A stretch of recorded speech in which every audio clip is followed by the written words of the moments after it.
Jalan. Oke, sebelum kita mulai, saya minta tolong kepada Pendeta Timothy untuk berdoa bagi kita semua. Silakan. Baik, selamat malam semuanya. Sebelum kita memulai acara ini, mari kita berdoa bersama-sama. Bapak yang dia dalam surga, kami mengucap syukur buat kesempatan pada malam hari ini, boleh berdiskusi, boleh berbicara satu sama lain, tapi yang paling penting adalah kami boleh bertemu. Kami melihat bahwa Tuhan berkarya begitu besar dalam hidup kami boleh belajar untuk engaging lebih lagi. Terima kasih Tuhan buat kesempatan yang Tuhan berikan selama ini, boleh mengenal STT Abdiel dan rekan-rekan di seluruh Indonesia. Kami bersyukur karena karya Tuhan itu besar dalam hidup kami. Tuntun pembicaraan kami pada malam hari ini sehingga pada akhirnya boleh memberikan berkat, boleh memberikan pemahaman kepada kami untuk lebih mengenal Tuhan dan lebih memahami karya Tuhan di dalam hidup kami. Dimuliakan namamu ya Tuhan dari kekal sampai kekal. Demi Kristus Yesus Tuhan dan Juru Selamat kami berdoa dan mengucap syukur. Amin. Amin. Terima kasih Pendeta Timothy Atanasio. Selamat malam Ibu Bapak sekalian. Saya mengucap syukur untuk bisa menyapa Ibu Bapak lewat platform Zoom pada malam ini. Dan seperti biasa, ini adalah kerjasama atau kolaborasi dari STT Abdiel dan Reformasi Liturgi dalam Theological Talks. Kami selalu senang berkolaborasi dengan STT Abdiel ya. Sudah banyak topik yang kita bahas sejak tahun lalu sampai tahun ini. Dan kami berharap kerjasama ini bisa terus akan berlanjut sampai ke depannya. Kami Reformasi Liturgi, sebuah learning community, platform belajar bersama secara online. Kami bersyukur bisa ambil bagian dalam proyek-proyek seperti ini. Ibu Bapak yang mungkin belum mengenal Reformasi Liturgi dapat kepoin Instagram kami di @reformasi-liturgi untuk bisa melihat informasi lebih lanjut. Dan topik malam ini kita akan bersama-sama membahas terkait meninjau kristologi dari perspektif biblical and historical theology. Nanti Pak Minggus akan membawakannya di sesi 1 ya terkait dari sudut pandang historical theology. Lalu Pastor Vinky akan membawakannya di sesi 2 dalam konteks biblical theology terkait meninjau kristologi. Tampaknya kristologi menjadi topik yang hangat belakangan ini ya. Cukup sering dibicarakan di mana-mana ya, fenomena yang cukup menarik untuk dibahas lagi dan lagi. Oleh sebab itu tanpa berlama-lama lagi saya serahkan sesi 1, nanti akan dilanjut sesi 2, dan kita akan masuk dalam sesi tanya jawab di akhir nanti ya. Mungkin sekitar 35 menit per sesi, kira-kira cukup ya mungkin Pak Minggus dan Pak Vinky ya. Baik, silakan sesi 1 Pak Minggus, saya persilakan. Oke, terima kasih Angga untuk waktunya. Terima kasih untuk tim Reformasi Liturgi ya yang terus bekerja sama dengan STT Abdiel. Saya ingin share screen ya.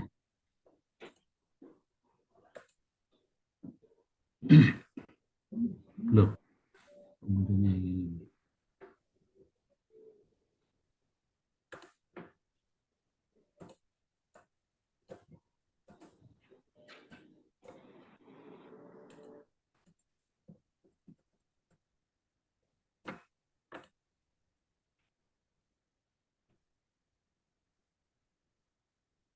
Oke.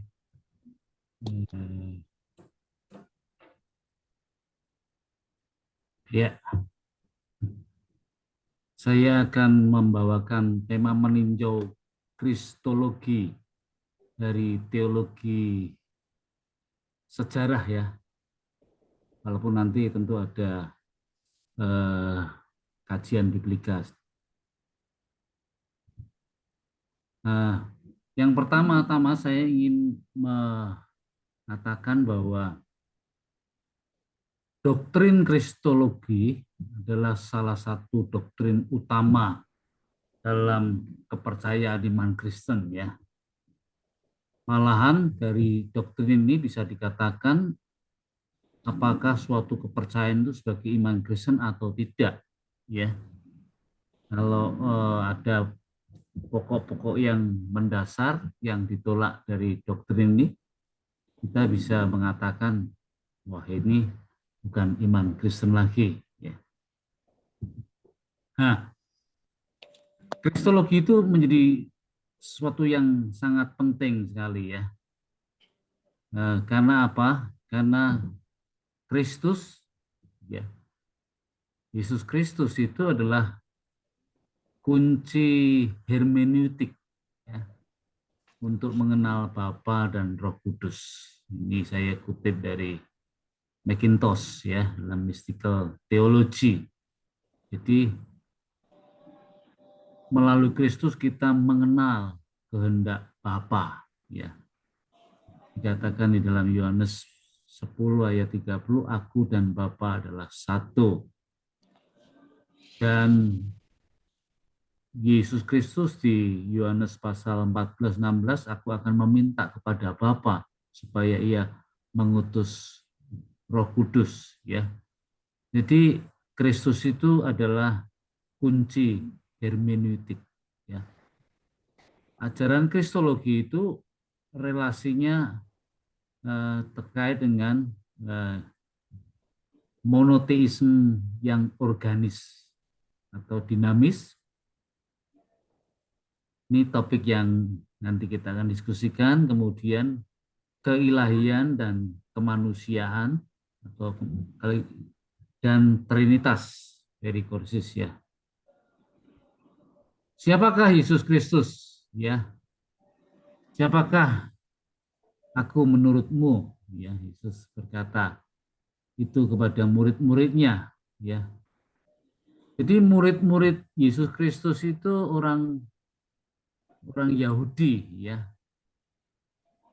Mereka itu adalah mempercayai kepercayaan tentang Allah yang esa ya, monoteis yang absolut. Allah itu adalah esa dan tidak ada ilah yang lain yang bisa disejajarkan dengan dia ya. Ini monoteisme yang absolut nih. Ya, biasanya kalau di dalam teologi Yudaisme sama Islam itu termasuk dalam monoteisme yang absolut ya. Tuhan itu esa.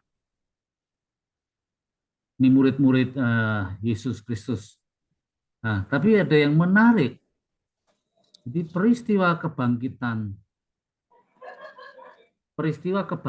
Yesus Kristus itu memberikan pencerahan yang baru tentang siapa sebenarnya Yesus Kristus itu. Ini peristiwa kebangkitan itu memberikan pencerahan. Thomas yang tadinya skeptis, kemudian menjadi percaya dan mendeklarasikan imannya yang fantastis. Ya Tuhan dan Allahku. Thomas percaya bahwa Yesus Kristus itu tidak sekedar nabi, guru, orang pintar atau pembuat mujizat, tapi Yesus Kristus itu adalah Allah. Jadi penyataan iman dari Thomas itu fantastis. Jadi skeptis, setelah pada waktu peristiwa kebangkitan dia membuat pernyataan engkaulah Tuhan dan Allahku. Ya. Maka dikatakan oleh Wilken bahwa kebangkitan itu tidak hanya menyatakan sesuatu tentang Kristus ya kepada murid-muridnya bahwa dia adalah Allah, tapi juga menjadikan bahwa mereka itu berpikir tentang Allah secara berbeda ya.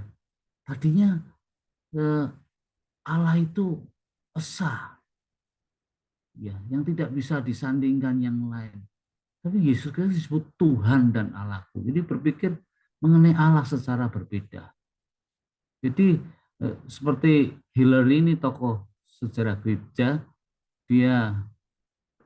Thomas itu berkata memahami seluruh misteri dari iman ya.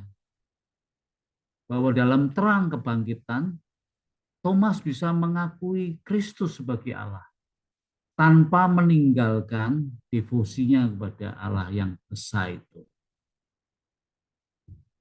Jadi sesudah kebangkitan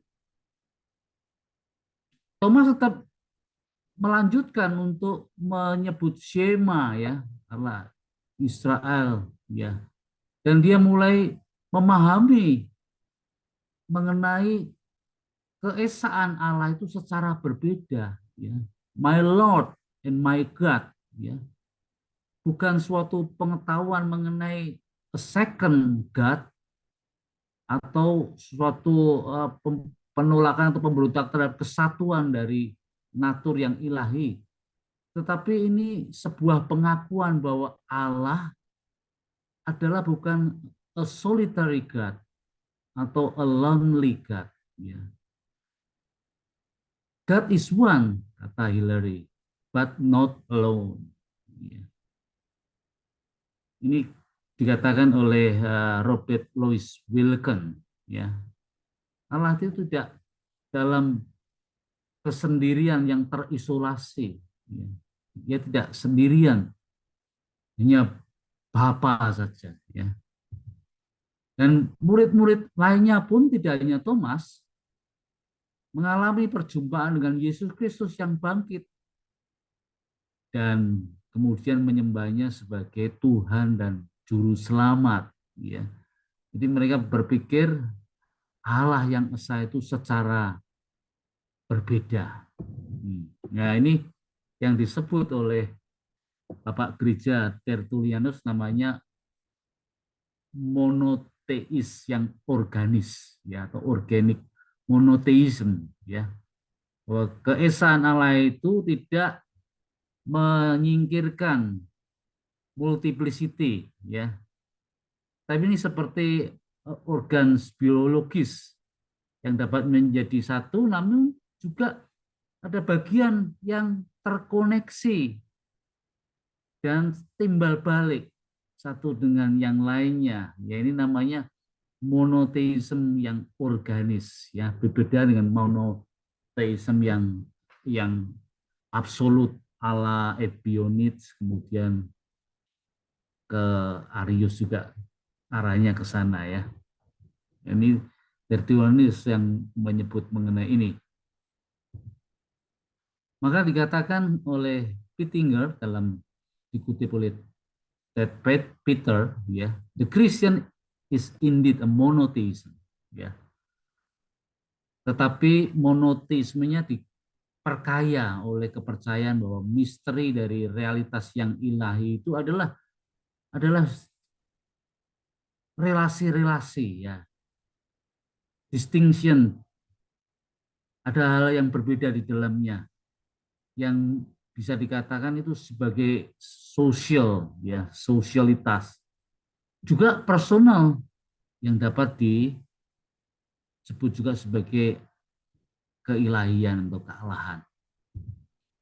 Justinus Martyr ya, yang mempunyai konsep mengenai spermatikos logos ya, dia menulis buku The First and Second Apologies ya. Dia mengatakan bahwa manusia itu diberi universal logos, manusia diberi universal logos. Oleh karena itu Bapak Gereja termasuk Justinus Martyr itu mengartikan gambar dan rupa Allah itu dalam pengertian manusia itu memiliki rasio, memiliki akal budi. Tetapi pusat daripada sumber daripada akal budi itu yaitu Kristus sendiri ya. Spermatikos logos, logosnya benih-benih logos itu tersebar ada di dalam diri manusia. Manusia oleh karena itu memiliki akal budi yang dimiliki itu membedakan mereka dengan binatang ya. Nah, yang menarik Justinus Martyr itu juga membahas mengenai mitologi Yunani tentang penjelmaan, tentang inkarnasi ya. Misalnya kisah mengenai Hercules, kisah mengenai ada satu putra daripada dewa, ya, yang menjelma menjadi manusia. Bahkan misalnya Zeus, ya, Zeus itu nafsu bersetubuhnya kuat sekali. Dia bersetubuh dengan perempuan-perempuan di bumi dan kemudian melahirkan anak-anak ini, inkarnasi yang menjelma ini loh, inkarnasi atau penjelmaan dari dewa ini. Tapi menurut Justinus Martyr, kisah-kisah ini tidak bisa disejajarkan dengan inkarnasi Kristus. Kisah-kisah di dalam mitologi Yunani itu adalah takhayul, adalah irasional, rumor, tidak sama dengan kisah yang ada di dalam Kristen, ya. Yesus adalah Sang Logos, itu dia berinkarnasi, ya, mengambil daging manusia, dan dia adalah Sang Logos itu. Ya. Kalau manusia mempunyai logoi, ya. Tapi Sang Logos itu yang paling utama adalah Yesus Kristus. Inkarnasi itu betul-betul terjadi, itu bukan mitologi. Nah, memang kemudian pertanyaannya, apakah Allah dapat mengambil wujud bentuk sebagai ciptaan atau manusia? Teologianya bagaimana? Teologianya ya karena manusia itu diciptakan menurut gambar dan rupa Allah. Oleh karena itu Allah bisa akses, yang ilahi itu bisa akses memanifestasikan dirinya dalam diri manusia, kata Macquarie, ya, dalam Jesus Christ in Modern Thoughts, ya. Jadi inkarnasi itu sesuatu yang dimungkinkan karena manusia diciptakan menurut gambar alam, dan manusia itu mempunyai spermatikos logos itu yang merupakan cerminan dari logos yang paling utama. Kemudian Athanasius, ya, pada tulisannya yang berjudul On the Incarnation, dia berkata, kami juga dengan rahmat Allah menunjukkan bahwa sabda Allah, Sang Firman itu sendiri adalah ilahi. Ya, bahwa segala sesuatu yang berasal dari kehendak dan kuasanya, bahwa melalui dialah Bapa menertibkan ciptaan. Bahwa segala sesuatu digerakkan melalui dia, ciptaan menerima eksistensi mereka, ya. Dan Sang Sabda itu, Sang Firman itu menjadi manusia dan kehadiran ilahinya ada di tengah-tengah kita, kata Athanasius, ya. Maka only God can truly reveal God. Hanya Allah yang dapat menyatakan Allah. Kalau Yesus Kristus itu bukanlah Allah sebagai pribadi. Yang kedua, bagaimana dia bisa menyatakan mengenai Allah yang benar? Di Athanasius juga berkata, jika putra tidak satu dengan Tuhan, dengan Allah maksudnya, dengan seperti Tuhan Bapa, dia tidak dapat benar-benar dan secara otentik mengungkapkan Bapa. Maka Yesus Kristus itu bukan penyataan diri dari Allah, tidak hanya utusan lain dari Allah. Ya.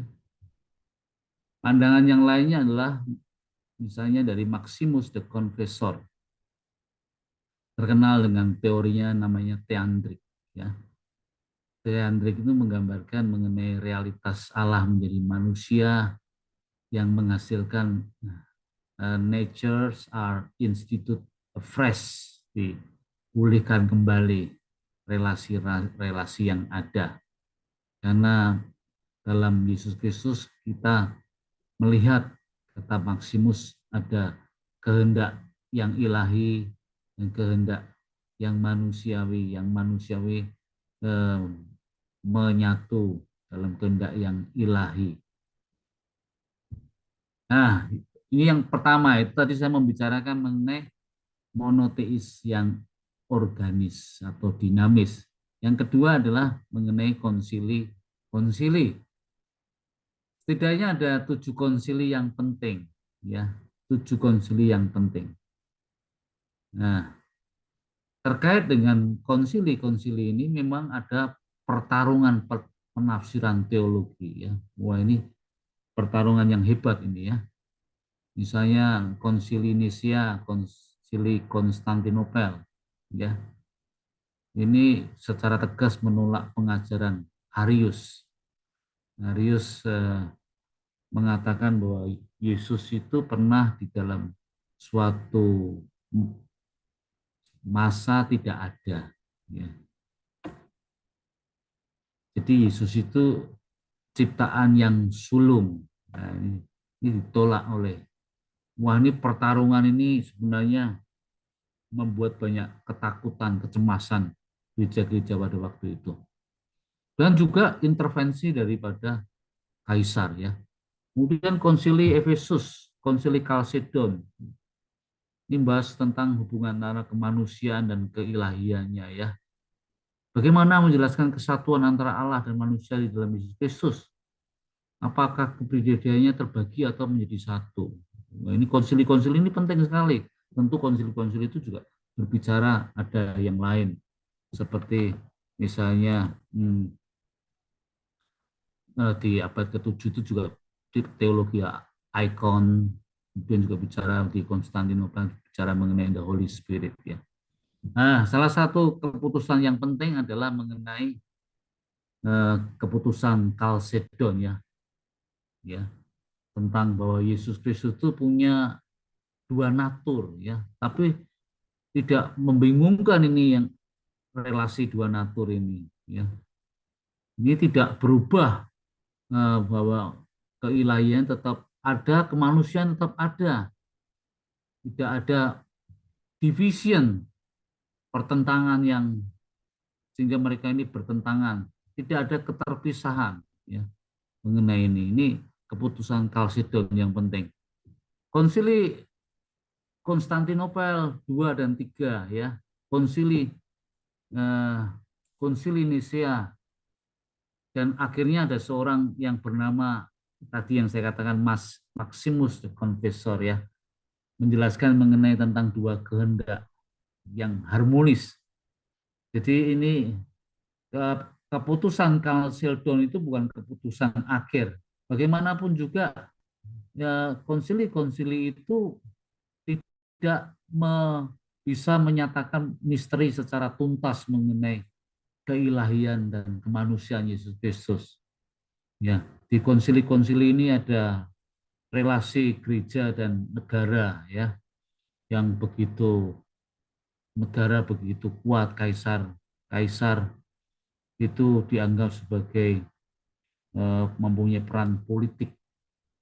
Juga di konsili-konsili itu juga ada masalah bahasa filosofis, ya, mengenai homoiousios sama homoousios. Bedanya cuma i saja, ya. Homoiousios itu adalah Yesus Kristus itu mirip, ya, Allah. Tapi kalau homoousios, Yesus itu adalah sama esensinya dengan Allah. Kemudian hipostasis, perikoresis memang sesudah abad ke-8 pembicaraan. Tapi bahasa filosofis itu sangat kental sekali di dalam konsili-konsili. Mengapa demikian? Karena kekristenan masuk di wilayah Yunani. Dan ketika masuk di dalam wilayah Yunani, konsep tentang Allah, tentang iman itu harus dirasionalkan, dijelaskan secara rasional, karena memang kebudayaannya seperti itu. Kemudian misalnya kata perikoresis, wah, ini menjelaskan mengenai relasi antar pribadi, ya. Tapi relasi di dalam diri Yesus Kristus yang ilahi dan yang manusia disebut nature perikoresis. Kemudian antara 3 pribadi person perikoresis, kemudian antara Allah dengan ciptaan reality perikoresis, kemudian antara sabda dan roh. Wah, ini dijelaskan begitu rupa, ya. Nah, ini kata perikoresis, teologia perikoresis ini sangat dikembangkan, ya. Salah satunya oleh Moltmann, ya, mengatakan ini. Kemudian jangan lupa selain bahasanya metafisika, ada relasi gereja dan politik, ada pertarungan teologi. Nah, jangan lupa mengenai pemikiran teologi patristik, ya. Ada bapak-bapak gereja, ya. Disebut bapak-bapak itu tidak untuk menunjukkan gender laki-laki, tetapi bapak-bapak itu disebut sebagai penafsir daripada asal ajaran rasul-rasul, ya. Bapak-bapak gereja itu menjelaskan, jadi berteologi itu tidak bisa dari kitab suci saja, ayat per ayat itu tidak bisa. Jadi harus ada ini yang paling dekat dengan rasul-rasul, dengan Injil, para penafsirnya itu siapa? Itu adalah tokoh-tokoh awal di dalam sejarah gereja. Kita tidak boleh berkata, saya tidak mau peduli itu sama bapak-bapak gereja itu, mereka punya premis-premis, saya tidak peduli lah, itu tidak bisa seperti itu. Karena berteologi itu mesti memperhatikan tulisan-tulisan dari bapak-bapak gereja yang menafsir, karena mereka secara waktu begitu dekat dengan rasul-rasul. Tapi bagaimana masalahnya sekarang berteologi tentang bapak-bapak gereja itu harus kreatif menjelaskannya di dalam konteks yang sekarang ini. Jadi bapak-bapak gereja itu punya peranan yang penting, yang biasanya disebut oleh Otto Weber itu otoritas historis namanya, ya, otoritas historis. Konsili-konsili itu mempunyai otoritas historis untuk menjelaskan mengenai monoteisme yang organis, kemudian mengenai keilahian dan kemanusiaan, mengenai trinitas. Normatif artinya ajaran-ajaran dari Bapak Gereja itu menjadi norma-norma yang penting bagi gereja, dan ada otoritas kausatif. Otoritas kausatif itu artinya bahwa yang terjadi di dalam proses konsili-konsili ini kita tidak boleh mengabaikan peranan dari Roh Kudus. Jadi teologi bapak-bapak gereja itu adalah warisan yang berharga dan tidak membeku dan menjadi fosil di masa lalu. Dan itu harus didalami dan dilihat dalam perspektif yang baru. Maka gereja itu memang disebut apostolik. Tetapi jangan lupa, the church is also patristic. The church is intrinsically the church of the fathers, ya. Nah, maka disebut the fathers itu adalah berbicara, berteologia, viri ecclesia, on behalf and in the name of the church, ya. Mereka berbicara atas nama gereja. Maka para bapak gereja itu sekali lagi bukan gender ini, laki-laki, tetapi ini adalah spokesman for the church, ya, expositor of iman gereja, keepers of tradisi gereja, dan witnesses of truth and faith. Nah, yang terakhir, kristologi dalam konteks yang luas, ya. Kristologi konteks yang luas tentang spiritualitasnya, tentang teologi, tentang praksis yang aktif. Jadi kristologi di dalam Injil itu sebenarnya bentuknya narasi, ya, narasi. Ketika masuk di dalam kebudayaan Yunani, dia menjadi formula-formula yang filosofi. Jadi menjelaskan mengenai Kristus itu sebenarnya dalam konteks Asia itu dalam bentuk cerita, ya, narasi Injil. Itu lebih powerful daripada rumusan-rumusan doktrin, ya. Kemudian yang menarik di dalam konteks Muslim, orang-orang yang percaya kepada Yesus Kristus sebagai Tuhan dan Juru Selamat itu justru banyak yang datang melalui mimpi, melalui vision, tidak melalui perdebatan teologi. Tidak melalui perdebatan teologi, tapi melalui juga mujizat mengenai kesaksian. Nah, kemudian juga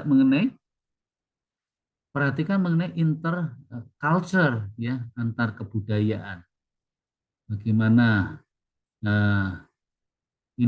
bagaimana menghayati kepada iman kepada Kristus dalam konteks budaya Tionghoa, budaya Jawa, bagaimana mendialogkannya. Ini kristologi ini sebenarnya yang disebut eksploratif, inovatif itu bukan menggali ayat-ayat kitab suci seolah-olah menemukan yang baru lagi. Itu tidak, justru kristologi itu justru ditempatkan secara eksploratif, inovatif itu justru dalam konteks interkultural, dalam konteks interfaith, dalam dialog agama-agama. Di sana ada cross tekstual, ya, interteks, bahkan membaca teks Injil dari perspektif tertentu. Kemudian kristologi itu harus berpihak kepada orang-orang yang miskin dan terpinggirkan. Jadi kristologi di patristik itu sebenarnya kita bisa mengangkat kembali tentang bagaimana kristologi, bagaimana Trinitas itu mencerminkan mengenai equality, ya, tentang bagaimana hidup yang harmonis, bagaimana keberpihakan. Itu sebenarnya harus diimplikasikan dalam konteks sekarang. Kemudian soal keadilan sosial, keadilan gender Kristen yang liberatif, karya-karya kristologi yang kalau hanya metafisika saja, jadi memang konsili-konsili itu adalah produk dari zamannya yang harus kita teologiakan kembali dalam memberikan spiritualitas yang baru, teologi dan praksis yang liberatif, kemudian Kristus kosmik misalnya dalam kaitannya dengan ekologi segala macam. Misalnya di dalam teologianya Maximus the Confessor itu ada konsep mengenai Allah yang merengkuh dunia melalui Kristus, bahwa alam pun seluruh ciptaan sedang ada di dalam liturgi kosmik, berarak-arakan, semuanya sedang berarak-arakan menuju kepada Allah. Nah, itu sebenarnya teologi patristik. Jadi patristik itu sebenarnya dihidupkan kembali dalam konteks yang terkait dengan sekarang ini. Kesimpulannya, kristologi, pengakuan Yesus sebagai Tuhan dan Allah itu tidak bertentangan dengan pengajaran monoteisme, ya, yang organis dinamis, tidak bertentangan. Nah, misteri keilahian dan kemanusiaan itu memang tidak bisa terpahami sepenuhnya oleh kita. Oleh karena itu kita masih terus melakukan eksplorasi bagaimana ini stay relevan, ya, be relevan.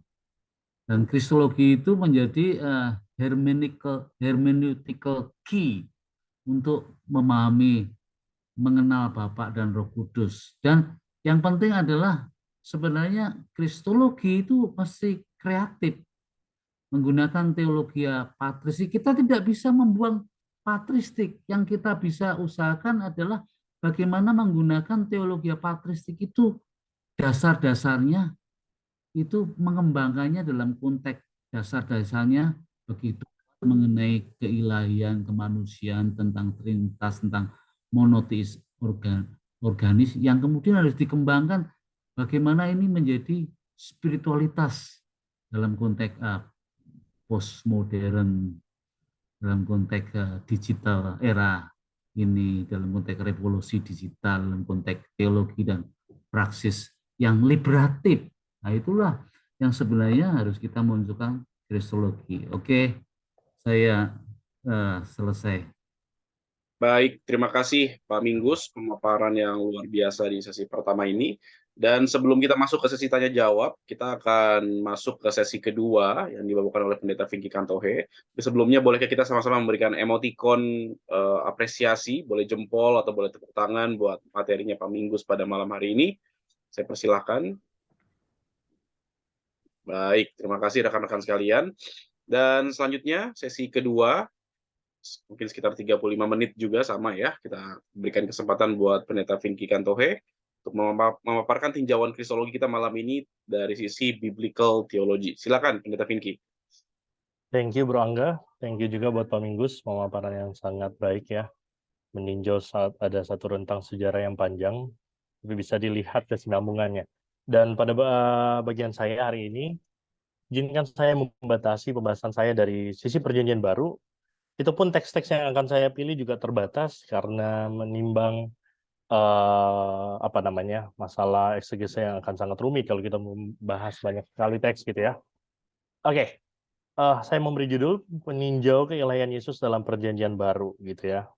Saya akan fokus kepada keilahian dan kesetaraan Yesus dengan Sang Bapa gitu.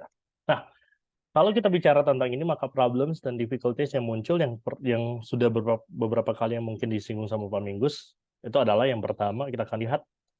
Yang pertama, karena teks PB memang tidak pernah secara eksplisit bicara tentang Trinitas gitu ya. Tidak pernah disebut Tritunggal ataupun Trinitas secara eksplisit.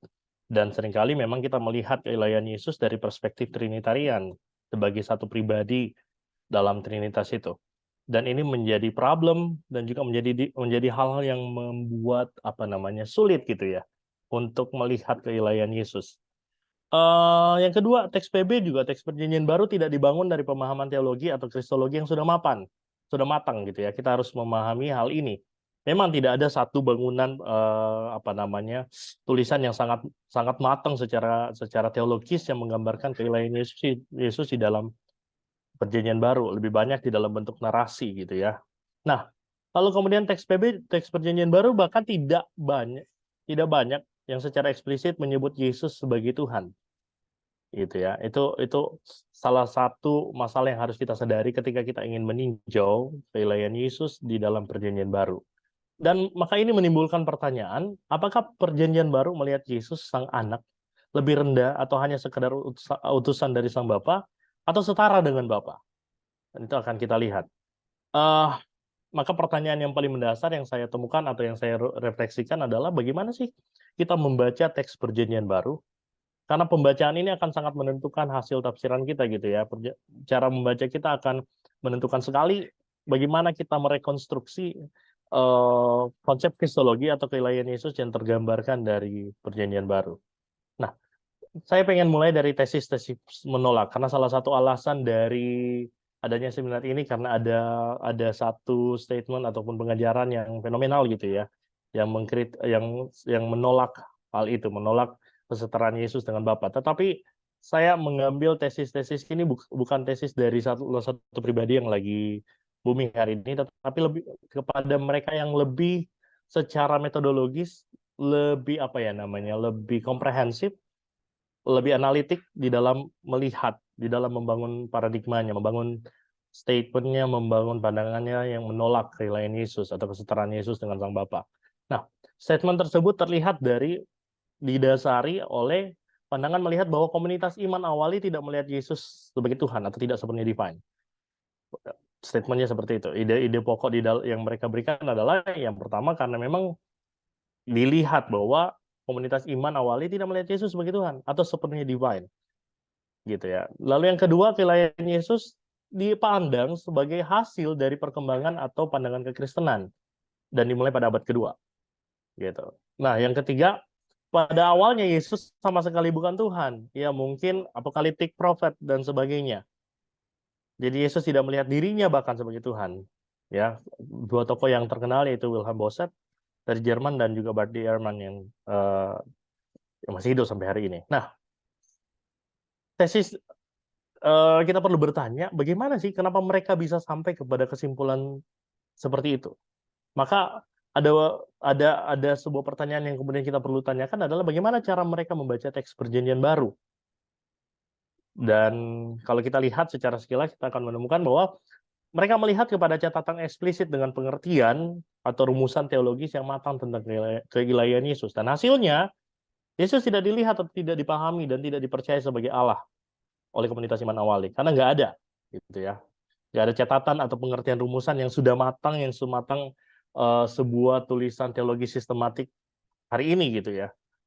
Atau tidak sematang apa yang Pak Minggu sampaikan tadi, gitu. Jadi seolah-olah bahwa Yesus kalau begitu bukan Tuhan, gitu, atau tidak dilihat sebagai Tuhan oleh komunitas iman awali. Lalu yang kedua, catatan Injil yang menunjukkan Yesus itu berasal atau diutus oleh Bapa, oleh Allah, oleh Sang Bapa. Karena Yesus dipotret dan berulang kali bahkan Yesus sendiri menunjukkan dirinya sebagai yang diutus, maka Yesus bukan Allah dan tidak melihat dirinya sebagai Allah. Seolah-olah itu ya tesis-tesisnya, gitu ya. Jadi karena memang Yesus terus menggambarkan dirinya berasal dari Allah atau diutus oleh Allah, jadi sepertinya Yesus bukan Allah. Lalu kemudian adanya perbedaan dan perkembangan kristologi dalam catatan para penulis Injil misalnya, maupun penulis Perjanjian Baru. Sehingga kalau ada perkembangan, ada progresivitas tentang keilahian Yesus, maka Yesus awalnya tidak dipercaya sebagai Allah, namun kemudian berkembang kepercayaan itu dan mulai mengkultuskan Yesus. Jadi kalau pada satu titik Yesus itu mulai dipandang sebagai Allah, berarti pada titik kalau kita putar kembali roda waktu itu kembali, maka bisa jadi nih di awal Yesus itu bukan Allah. Itu pandangan yang menolak. Dan saya akan lebih fokus kepada yang bagian yang ketiga ini, gitu ya, tentang masalah perkembangan kristologi, gitu. Dan kalau kita lihat perspektif ini, adanya progresivitas kristologi, sebenarnya begini. Beberapa pihak menganggap bahwa Yesus adalah manusia yang lambat laun semakin dianggap ilahi. Gagasan ini berangkat dari dua pandangan bagaimana para penulis Injil atau penginjil memulai teksnya. Di mana Injil tertua, yaitu Markus, sekitar tahun 68, mulai dari baptisan oleh Yohanes. Sedangkan yang termuda, yang terakhir ditulis, Injil Yohanes, dimulai dari praeksistensi Yesus sebagai Allah. Kemudian Injil Markus yang tampak tidak berani mengungkapkan identitas Yesus, sedangkan Yohanes dengan terang benderang menggambarkan Yesus sebagai Allah. Seperti yang dikutip tadi oleh Pak Minggus, perkataan Thomas, pengakuan Thomas, ya kan, ya Allahku ya Tuhan. Dan kalau kita lihat begini, seolah-olah kan ada satu perjalanan historis yang membuat Yesus kemudian dituhankan, gitu ya. Yang terakhir, naskah terakhir kita misalnya Injil Yohanes, itu mulai dari praeksistensi Yesus. Injil Matius dan Lukas mulai melihat ada indikasi keilahian Yesus dari kelahiran, yang ditulis tahun 80 sampai sekitar 85 Masehi. Markus tahun 68 melihat indikasi keilahian Yesus itu dari pembaptisan oleh Yohanes. Q atau sumber quell melihat bahwa hanya berpusat kepada perkataan dan pengajaran Yesus. Sedangkan tulisan Paulus tidak pernah bicara tentang kehidupan Yesus maupun kelahiran Yesus, dia mulai dari kematian dan kebangkitan Yesus. Jadi seolah ada progresivitas tentang keilahian Yesus. Saya bisa gambarkan seperti ini. Jadi ada satu perkembangan yang terjadi dari misalnya dari Markus sampai hingga ke Yohanes. Yang tadinya oke lah Allahnya dikit-dikit, itu ya, akhirnya jadi sepenuhnya Allah. Jadi ada unsur seperti itu. Sehingga kemudian Yesus dianggap bahwa keilahian Yesus tidak lebih dari perkembangan sejarah, perkembangan komunitas iman yang kemudian lambat laun mulai mengilahikan Yesus. Sedangkan kata Dominic Crossan misalnya, Yesus mungkin tidak melihat dirinya sebagai Allah, gitu. Nah, maka izinkan saya memberikan tanggapan awal. Yang pertama, saya tidak menyangka bahwa benar bahwa tidak ada catatan eksplisit dengan pengertian rumusan teologi yang matang dalam PB tentang keilahian Yesus. Tidak ada. Tetapi apakah Yesus tidak dilihat, dipahami, dan dipercaya sebagai Allah oleh komunitas iman awali? Yang kedua, memang benar catatan Injil yang menunjukkan bahwa Yesus, ya, catatan Injil menunjukkan bahwa Yesus itu berasal atau diutus oleh Bapa. Tetapi kan, apakah itu artinya Yesus bukan Allah dan tidak melihat dirinya sebagai Allah?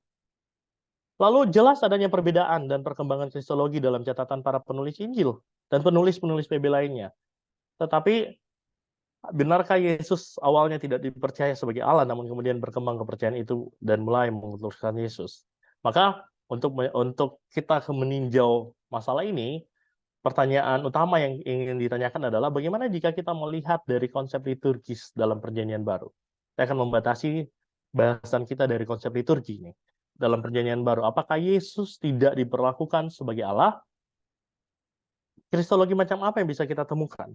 Dan apakah diamnya PB mengenai masalah keilahian Yesus adalah tanda bahwa Yesus tidak dilihat sebagai sosok ilahi, ataukah justru diamnya Perjanjian Baru menunjukkan bahwa tidak ada masalah dengan penerimaan gereja awali terhadap keilahian Yesus? Itu menjadi pertanyaan yang ingin kita jawab sama-sama hari ini. Dan saya memilih 4 teks gitu ya yang ingin dibahas hari ini, yaitu Yohanes pasal 1 ayat 1 sampai 4 sampai 5. Lalu Filipi 2 ayat 6 sampai yang 11, 1 Korintus 8 ayat 5 dan 6, lalu 2 Korintus 13 ayat 14 gitu ya. Kita akan membahas 4 teks ini. Yang pertama, izinkan saya membahas dari Yohanes 1 ayat 1 sampai 5 atau yang dikenal dengan the hymn of early church. Enarche en hologos kai hologos en prostonteon. Kai theos en hologos autos en enarche prostonteon. Kan kita baca seterusnya supaya nanti bingung ya kalau saya baca terus dalam bahasa Yunani. Ini yang ingin saya tunjukkan begini. Sebetulnya ini merupakan bukan merupakan tulisan atau karangan dari penulis Injil Yohanes. Gitu ya. Ini adalah satu hymn yang sudah ada lalu dipakai oleh si penulis untuk menggambarkan siapa Yesus menurut tradisi iman yang sudah ada untuk membuka pesan Injilnya. Jadi ini sebuah ide pokok tentang siapa si Logos itu, siapa si Yesus itu. Dan semua pembukaan ini memiliki struktur sebetulnya. Hal ini akan terlihat dari bagaimana struktur dari pasal 1 Yohanes 1 ayat 1 sampai yang kelima ini menggambarkan sebuah struktur puisi Yunani kuno Romawi di mana kata yang sebelumnya menjadi objek atau posisi akhir akan berpindah menjadi subjek pada posisi awal. Bentuknya A, B, B, C, C, D, D, E. Bentuk retorikanya, bentuk himnya. Kita akan lihat dari apa yang saya tandain di sini. Ketika egeneto di sini menjadi yang terakhir, kemudian diawali di sini. Bahasa Yunani sebenarnya tidak mengenal langsung urutan ya, urutan secara langsung bisa berpindah-pindah, yang penting kepada case-nya. Kita akan temukan seperti ini. Tapi kalau kita rumuskan saja secara cepat, maka bait yang pertama dilihat begini, Sang Logos dalam persekutuan yang sudah ada sebelumnya, sebelum segala penciptaan, dan dia adalah pribadi yang berada dengan Tuhan sebelum penciptaan, pra-eksistensi ini. Ayat 1. Ayat 2 menjadi masalah di kalangan biblical scholars karena ada satu struktur yang kacau di situ sehingga bisa beberapa mencurigai bahwa ini sebuah tambahan, additional, bukan bentuk asli dari hymn itu. Tapi kalau kita lihat tanpa ayat yang kedua, yang pertama bicara tentang eksistensi. Sang Logos sudah ada dalam persekutuan. Gitu ya. Sang Logos dalam persekutuan yang sudah ada sebelumnya dan pribadi dengan Tuhan sebelum penciptaan. Baiknya yang kedua, maju ke dalam waktu penciptaan. Yang satu tadi bicara tentang pra penciptaan, sekarang di dalam penciptaan. Bahwa Sang Logos itu gitu ya, ada gitu ya, dan di dalam dia, melalui dia segala sesuatu diciptakan. Sang Logos dalam relasinya dengan Allah di dalam penciptaan. Yang ketiga, bergerak maju kepada peristiwa inkarnasi, bahwa Sang Logos itu memberi keselamatan kepada manusia. Dan yang keempat, pujian atas kemenangan Sang Logos atas kejahatan secara terus-menerus. Dan pasal 4 ini digunakan secara verbal, digunakan bentuk present tense. Yang lain itu digunakan bentuk past tense. Ini yang sudah terjadi dan ini. Jadi Injil Yohanes ditulis di atas dasar yang ini nih. Yesus telah menang. Sang Logos yang ada dalam penciptaan, yang ada sebelum penciptaan, yang di dalamnya segala sesuatu diciptakan, yang berinkarnasi dan menyelamatkan semua manusia, sudah menang. Gitu ya, dalam kemenangan ini yang terus-menerus. Nah, kalau kita bisa lihat, kita simpulkan secara singkat, maka Yohanes 1 ayat 1 sampai 5 ini merupakan pre-Johannine tradition yang sudah melihat Yesus sebagai Allah dan satu dengan Sang Bapa. Bukan hanya dari kebangkitan, bahkan jauh kepada pra-eksistensi. Itu pasal 1 dan kita bisa lihat dari ayat 1-nya. Ini sebuah tradisi pra-Yohanian, pra-Yohanes, pra-Injil Yohanes. Lalu kita juga bisa melihat bahwa Bapa telah menciptakan dan menyelamatkan segala sesuatu di dalam melalui Yesus. Gitu ya. Dan Bapa sekarang menang dan terus hadir bersama dengan umat di dalam dan melalui Sang Logos, yaitu Yesus Kristus. Maka kita juga perlu lihat kalau sudah ada potret seperti ini, maka Yesus sudah diposisikan sebagai sosok yang ilahi sebenarnya. Dan kita perlu ingat bahwa penyebaran informasi pada zaman itu tidak semasif yang terjadi hari ini. Maka kemungkinan besar him Logos ini sudah ada jauh sebelum Injil Yohanes ditulis. Dan bahkan sudah menyebar, dekat, dan familiar bagi komunitas Yohanian. Ya, itu sesuatu yang indikasinya adalah sesuatu yang sudah dikenal, dipakai untuk menggambarkan, untuk membantu bagaimana pesan dari Injil Yohanes itu bisa disampaikan dengan baik. Nah, secara liturgis Yesus telah dipotret sebagai Allah bahkan jauh sebelum ada segala sesuatu. Lebih menarik lagi, Injil Yohanes ditutup dengan pernyataan Thomas sebagai puncak. Dan kemudian masuk ke kalimat penutup Injil Yohanes. Ho kuriosmo, kai ho theosmo. Ya Tuhanku, ya Allahku. Pengakuan Thomas tentang siapa Yesus bukan sekadar apa yang dilihat oleh komunitas iman Yohanian tahun 90 sampai 100 Masehi. Karena argumentasinya, itu kan pernyataan Thomas itu sekitar 90 sampai 100 Masehi sesuai Injil Yohanes ditulis kan. Sebuah embodiment dari apa yang dilihat sebenarnya para Yohanian. Kalau kita melihat strukturnya secara singkat, maka prolog dan epilog Injil Yohanes itu ditutup dengan Yesus dipandang sebagai pribadi yang ilahi. Dia memakai tradisi pra-Yohanian, lalu dia menutup dengan pengakuan Thomas, gitu ya, tentang Yesus sebagai yang ilahi.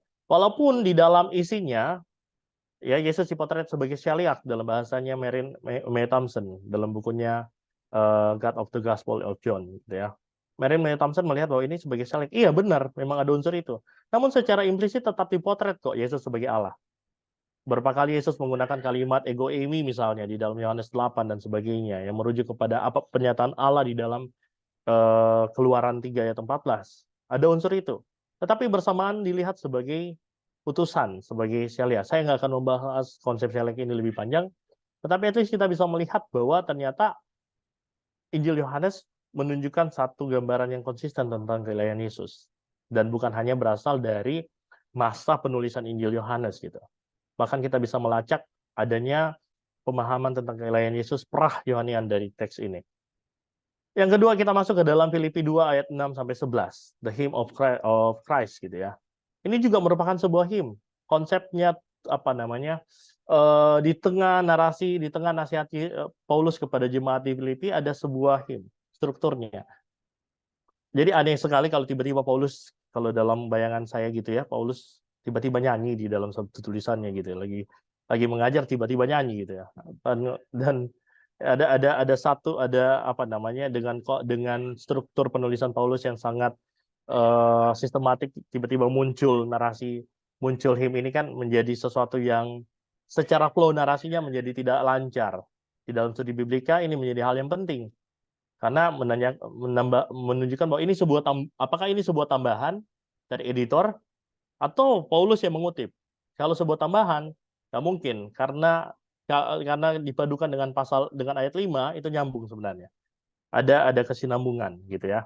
Nah, yang satu pasal 6 sampai pasal 8 bicara tentang Yesus sang ilahi kemudian berinkarnasi, merendahkan dirinya serendah mungkin bahkan mati. Ya, titik baliknya adalah kematian di kayu salib. Lalu kemudian Allah dari keinahan mengangkat dia ke dalam keilahian kembali. Nah, kalau kita lihat menariknya begini. Gaya him yang muncul dalam pesan pastoral Paulus agar jemaat merendahkan diri ini sebagaimana Sang Kristus ini bukanlah karya Paulus. Jelas, kita bisa melihat ini bukan karya Paulus. Gitu ya. Itu sebuah tradisi yang sudah ada dan dikutip oleh Paulus. Filipi 2 ayat 6 sampai 11 adalah sebuah him yang sebetulnya sudah menjadi tradisi iman pra-Paulin. Menulis suratnya atau pra-Paulin. Gitu ya, kepada jemaat di Filipi ini. Bahkan sebelum semua tulisan Paulus, yang berarti sebelum semua tulisan PB bahkan. Ini sebuah pre-literary tradition tentang siapa Yesus. Jadi Paulus menggunakan hymn ini untuk menyampaikan pesan pastoral jemaat tentang menghindari kehidupan individualistik.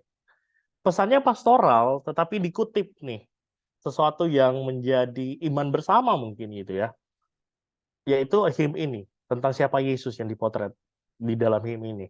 Dan itu menjadi satu bekal untuk supaya jemaat tuh berhenti hidup untuk diri sendiri dan mulai hidup untuk yang lain. Nah, menariknya Paulus menulis suratnya dari tahun 50 sampai 60-an Masehi, mulai dari 1 Tesalonika sampai Roma. Jadi jika tradisi ini sudah ada sebelum surat Paulus, gitu ya, mengingat perkembangan satu tradisi itu bisa bertahun-tahun gitu ya, zaman dulu.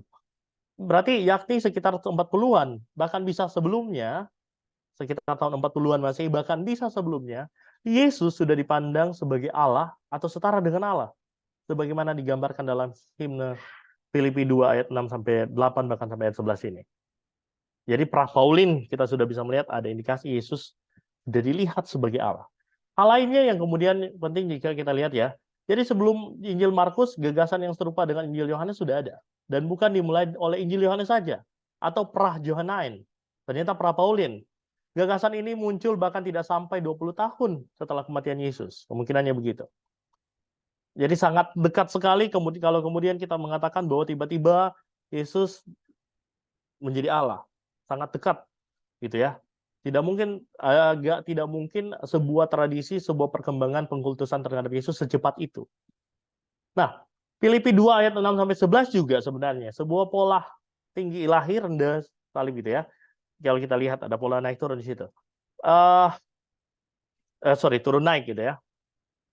Dan Filipi 2 ayat 10 sampai 11 karena begini, James D. Gidan mengatakan bahwa Filipi 2 ayat 6 sampai 11 ini adalah Adamic Christology. Karena ada kata morpho gitu ya, kata yang sama digunakan Allah, ada Adam juga diciptakan di dalam rupa Allah, menurut rupa Allah. Jadi kata Yesus yang di awal ayat 6 kesetaraan dengan Allah digunakan kata itu, maka menurut James D. Gidan bahwa ini adalah sebuah sebuah Adamic Christology, bukan pra-eksistensi Kristologi gitu ya. Tapi kalau itu adalah sebuah sebuah Adamic Kristologi, maka menjadi pertanyaan adalah pas ayat 11-nya gitu ya. Karena yang dikutip adalah di dalam Filipi 2 ayat 10 sampai 11 dikutip adalah Yesaya 45 ayat 23 yang merujuk kepada Allah sendiri. Jadi Yesaya 45 ayat 23 bukan bicara tentang manusia tetapi tentang Allah. Ya. Dan oleh karena itu sejak awal bahkan sudah ada, kita bisa lihat indikasi yang menunjukkan bahwa ada kesetaraan dan kesatuan Yesus dengan Allah. Gitu ya. Ini bicara tentang identitas keilahiannya. Jadi Yesus diparalelkan dengan Allah. Ada unsur kesetaraan itu bisa sangat terlihat. Nah, yang ketiga, kita lihat dari 1 Korintus 8 ayat 5 sampai 6. Saya meminjam pandangannya Lenny Hurtado juga di sini. One God, one Lord.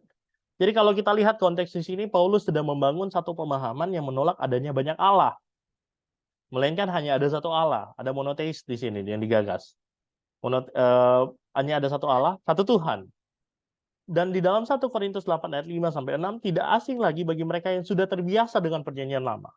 Paulus menggemakan atau mengutip Ulangan 6 ayat 4 di mana Bapa disapa sebagai Allah. Tetapi Yesus di sini disapa sebagai Kyrios. Maksudnya begini. Ulangan 6 itu bicara tentang Tuhan Allah itu Esa. Ada dua istilah yang dipakai, Tuhan dan Allah. Tetapi kemudian istilah ini dipakai secara spesifik. Si Bapa, sebutan Allah kemudian dialamatkan kepada Bapa, sebutan Tuhan, Kyrios, itu dialamatkan kepada Yesus. One God, one Lord. Tapi Allah kita satu. Tuhan kita satu, Yesus Kristus. Allah kita Bapa. Nah, kalau kita lihat lebih jauh lagi, beberapa kritikus menolak pandangan Kyrios sebagai sosok yang spesial. Sebab Kyrios dengan sederhana memang berarti master. Namun para ahli bahasa Semitik juga menemukan bahwa Kyrios sangat mungkin menjadi terjemahan dari kata Adonai dalam bahasa Ibrani dan Maria dalam bahasa Aram. Di mana kedua kata ini dipakai untuk merujuk kepada Allah dalam tetragramaton Yahudi. YHWH gitu ya, Yahweh. Nah, bahkan di dalam 1 Korintus 16 ayat 22, Paulus menggunakan kata Maranatha. Sebuah kata dalam bahasa Aram yang tidak diterjemahkan. Ketika kata ini tidak diterjemahkan dan dirujuk kepada Yesus, ini kan menunjukkan bahwa sudah terbiasa nih. Mereka sudah terbiasa dengan komunitas Kristen Yahudi pun mengidentifikasi Yesus dalam terang Yahudi. Udah biasa dilihat, maka tidak perlu diterjemahkan. Berapa kali di dalam Injil Yohanes misalnya Boanerges itu diterjemahkan karena pembacanya mungkin asing dengan konsep itu. Tapi konsep Maranatha pun sudah tidak diterjemahkan sebenarnya dan merujuk kepada Yesus. Nah, kalau kita lihat lebih jauh lagi, Allah dipotret sebagai sumber dan tujuan segala sesuatu dan Yesus disebut sebagai yang dalamnya dan olehnya segala sesuatu diciptakan dan alasan kehidupan dari segala sesuatu. Saya berhati-hati untuk menggunakan ilustrasi atau analogi di sini, tapi saya pikir perlu juga untuk membantu kita. Maksudnya begini, dalam relasinya dengan ciptaan kita bisa melihat bahwa Bapa itu sumber segala sesuatu, tapi segala sesuatu itu diciptakan oleh dan di dalam Kristus, dan Kristus itu menjadi alasan dari segala sesuatu, dan tujuan dari segala sesuatu kembali kepada Yesus. Mungkin ini bisa disebut sebagai organik monoteistik, ya, monoteis, ketimbang monoteis kaku, gitu. Nah, kesimpulan dari 1 Korintus 8 ayat 5 dan sampai yang ke-6 ini, yang pertama, 1 Korintus 8 ayat 5 sampai 6 memiliki makna yang ambivalen. Di satu sisi menyetarakan Bapa dan Kristus sebagai kontras dari politeisme, di sisi lain membedakan pribadi keduanya. Ada pembedaan terhadap dua pribadi. Bahasanya Larry Hurtado ini wujud binitarian, gitu ya. Dia tidak menggunakan istilah trinitarian, tetapi binitarian. At least kita bisa memakai istilah itu untuk melihat kesamaan, kesetaraan, dan secara bersamaan perbedaan pribadi antara Yesus dan Bapa. Jadi setara namun berbeda. Monoteisme bukan lagi tentang pribadi tunggal, tetapi satu Allah, yaitu Bapa, dan satu Tuhan, yaitu Yesus Kristus.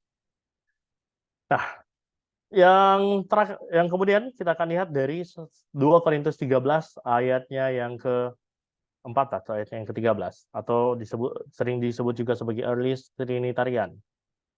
Nah, hekaristokurio Yesu Kristo kai he agape to theo kai he koinonia to hagiop pneumatos meta panton umon. Ini kalimat, perhatikan yang saya bold dulu deh ya. Kita akan lihat ini sebuah formasi doa berkat sebenarnya yang Paulus berikan. Formulasi doa berkat Paulus justru menempatkan Yesus di depan dan Roh Kudus di depan Allah, lalu kemudian Roh Kudus gitu ya.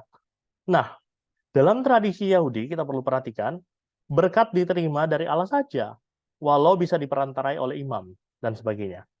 Boset bilang bahwa di dalam kitab Tobit gitu ya, bahwa imam juga memberikan berkat, tetapi itu harus dilihat sebagai sebuah perantara, bukan sebagai pemberi berkat sang imam itu. Dari ayat ini tidak bicara tentang penerima berkat ataupun mediator berkat itu, tetapi pemberi berkat itu sendiri. Jadi secara liturgis di dalam formulasi doa ini kita sudah bisa melihat bahwa ketiganya adalah pemilik sumber berkat. Bahkan secara gramatikal juga kita bisa melihat semuanya digunakan bentuk genitif nih. Akhiran O gitu ya, maskulin genitif singular. Baik kepada Yesus, kepada Allah maupun kepada Roh Kudus. Nah, bentuk ini menunjukkan bahwa mereka inilah sumber berkat, pemilik berkat itu. Maka artinya secara jelas bahwa 2 Korintus 13 ayat 14 menunjukkan adanya 3 pribadi Allah meski tidak menggunakan sebutan Trinitas ataupun Tritunggal. Tidak disebutkan, tetapi kita bisa melacak ide itu, kita bisa melacak pandangan itu, kita bisa melacak dari secara liturgis bahwa ternyata sudah dilihat ya, bahwa Yesus adalah Allah yang setara, bahkan Trinitas itu sendiri sudah tergambar di sini. Ini adalah sebuah bukti yang paling early, yang paling dini tentang Trinitas yang tertulis, at least yang bisa kita lihat. Nah, yang terakhir saya ingin masuk ke dalam natur dari surat Paulus. Kita melihat natur dari teks dari yang kita baca, gitu ya. Kalau kita lihat surat Paulus itu semuanya adalah surat pastoral. Di kelas perjanjian baru di RLST saya juga menunjukkan bahwa Paulus itu ketimbang seorang dogmatikus, Paulus itu lebih pastoral sebenarnya. Jadi tujuan semua suratnya itu pun untuk menegur ataupun menjawab persoalan tertentu. Jadi sangat situasional. Paulus berulang kali mengkritisi masalah Taurat misalnya di dalam Roma, di dalam Galatia, masalah kehidupan individualis di dalam 1 Korintus, Filipi, masalah tentang kebangkitan di dalam 1 Tesalonika, jaminan kepada orang yang sudah mati gitu ya. Masalah-masalah yang terjadi, persoalan yang terjadi di jemaatnya. Bayangkan jika ada masalah kristologi di sini. Apakah Paulus akan tinggal diam atau Paulus akan merespons? Ini kan sangat substansial masalah kristologi. Jelas Paulus akan merespons. Dan bahkan him Kristus di dalam Filipi 2 ayat 6 sampai 11, konsep satu Allah, satu Tuhan di dalam 1 Korintus 8 ayat 5 dan 6, bahkan doa berkat dari 2 Korintus 13, 14 dan sebagainya menunjukkan bahwa Yesus sendiri sudah diposisikan sebagai penerima penyembahan atau penerima pemberi berkat, yaitu Allah. Dia dipandang sebagai pribadi yang ilahi. Namun Paulus tidak pernah membahas rumusan teologis dari semua itu. Paulus tidak pernah berusaha menjelaskan apa sih maksudnya dari himne Kristus gitu ya. Siapa sih Yesus, keilahian Yesus, bagaimana itu didamaikan dengan monoteisme dan sebagainya. Artinya, kalau Paulus diam dalam hal ini, tidak ada masalah tentang keilahian Yesus maupun kesetaraan Yesus dengan Bapa dalam tubuh gereja awali ataupun di dalam Pauline churches. Tidak ada masalah. Itu sebagai sesuatu yang sudah diterima. Bahkan kalau kita melihat lebih jauh lagi, konsili pertama di dalam Kisah Para Rasul 15 tidak membahas tentang masalah kristologi seperti konsili-konsili kemudian. Melainkan masalah yang dibahas adalah masalah tentang praktik hidupnya orang-orang yang percaya, orang Kristen non-Yahudi. Apakah mereka perlu masuk ke dalam Yudaisme, tradisi Yahudi, bahkan makanan yang mereka makan apa gitu. Bolehkah mereka makan babi dan sebagainya gitu ya. Tidak ada masalah tentang kristologi di sini. Konsili pertama. Maka bahkan lebih jauh lagi dalam 1 Yohanes 4 ayat 2 yang sudah lebih ke sini sekitar tahun 90-an Masehi, permasalahan di sini dengan protogenostik, ya, para ahli melihat ini sebagai protogenostik, ternyata bukan masalah tentang keilahian Yesus, melainkan tentang kemanusiaan Yesus. Semakin jelas bahwa Yesus telah dipandang dan diterima sebagai Allah. Yang lebih problematis di sini di dalam 1 Yohanes adalah masalah kemanusiaan, bukan masalah keilahian. Karena saya membatasi bahasan saya tentang keilahian Yesus, maka kita bisa melihat di sini. Ada satu keyakinan bersama yang bisa kita garis bawahi bahwa sudah dilihat di dalam perjanjian baru bahwa Yesus itu Tuhan. Indikasinya sudah terlihat bahwa Yesus sudah dipandang sebagai Tuhan. Jadi kesimpulannya begini. Benar bahwa tidak ada catatan eksplisit memang. Dalam arti pengertian atau rumusan teologis yang matang dalam perjanjian baru mengenai keilahian Yesus. Tetapi secara liturgis, Yesus telah dipandang dan diposisikan sebagai Allah dan setara dengan Bapa. Memang catatan Injil menunjukkan adanya bahwa Yesus berasal dan diutus oleh Bapa. Tetapi pra-Yohanian, pra-Injil, bahkan pra-Pauline, pre-literary, Yesus sudah dipotret sebagai Allah dan penerima penyembahan yang akhirnya berinkarnasi, merendahkan dirinya dan menjadi wajar untuk disebut sebagai utusan Allah, utusan Bapa. Jelas adanya perbedaan dan perkembangan kristologi dalam catatan para penulis Injil dan penulis-penulis PB lainnya. Tetapi tidak ada yang mempermasalahkan keilahian Yesus dan itu telah diterima bahkan sebelum tulisan PB manapun. Perbedaan dan perkembangan adalah rumusan teologis untuk menjawab konteks pergumulan yang dihadapi, bukan pengilahian Yesus. Jadi potret Yesus yang bisa kontekstual terhadap konteks terhadap masalah yang sedang dihadapi oleh jemaat. Kita bisa melihat Markus menggambarkan Yesus sebagai Allah yang menderita, sebagai manusia yang menderita gitu ya. Untuk menjawab persoalan di mana konteks Markus 68 juga sedang menghadapi penderitaan itu. Lukas melihat Yesus sebagai juru selamat untuk semua bangsa, seluruh dunia. Matius melihat Yesus sebagai Mesias Yahudi, semuanya punya konteks. Audiens yang menentukan pembahasan atau konseptualisasi yang dituliskan oleh para penulis Injil supaya Yesus yang diberitakan adalah Yesus yang kontekstual, yang menjawab persoalan jemaat. Dan yang terakhir, kesimpulan beserta saran, yaitu yang pertama adalah penggunaan metodologi yang perlu kita perbarui. Jangan memilih ayat sebatas susun-menyusun atau cocok logi, karena ada yang melakukan itu. Menyetarakan Yohanes 17 ayat 3 dengan di awal berapa menit pembicaraannya menyamakan Yohanes 17 ayat 3 dengan 1 Korintus 8 ayat 5 dan 6 itu kan sangat keliru secara hermeneutik. Dua konteks yang berbeda, penulis yang berbeda, audiens yang berbeda, tahun yang berbeda, masalah yang berbeda, mana mungkin berbicara halnya. Kalimatnya juga berbeda, mana mungkin bisa diparalelkan sebegitunya. Yang ketiga, baca dan menafsir dengan pemikiran dialektik dan holistik gitu ya. Jangan sampai kita menjadi literalis di sini. Hanya bisa nama yang tertulis, tetapi kita tidak melihat secara keseluruhan dan dialektis. Ketika Yesus dilihat sebagai utusan, berarti Yesus utusan saja. Belum tentu. Ada dialektika di sini yang perlu kita lihat. Ada harus berpikir dialektis dan juga holistik. Yang ketiga, kita juga perlu melihat bahwa perkataan dan tindakan dalam ancient manuscript sama-sama penting untuk menggambarkan suatu tokoh.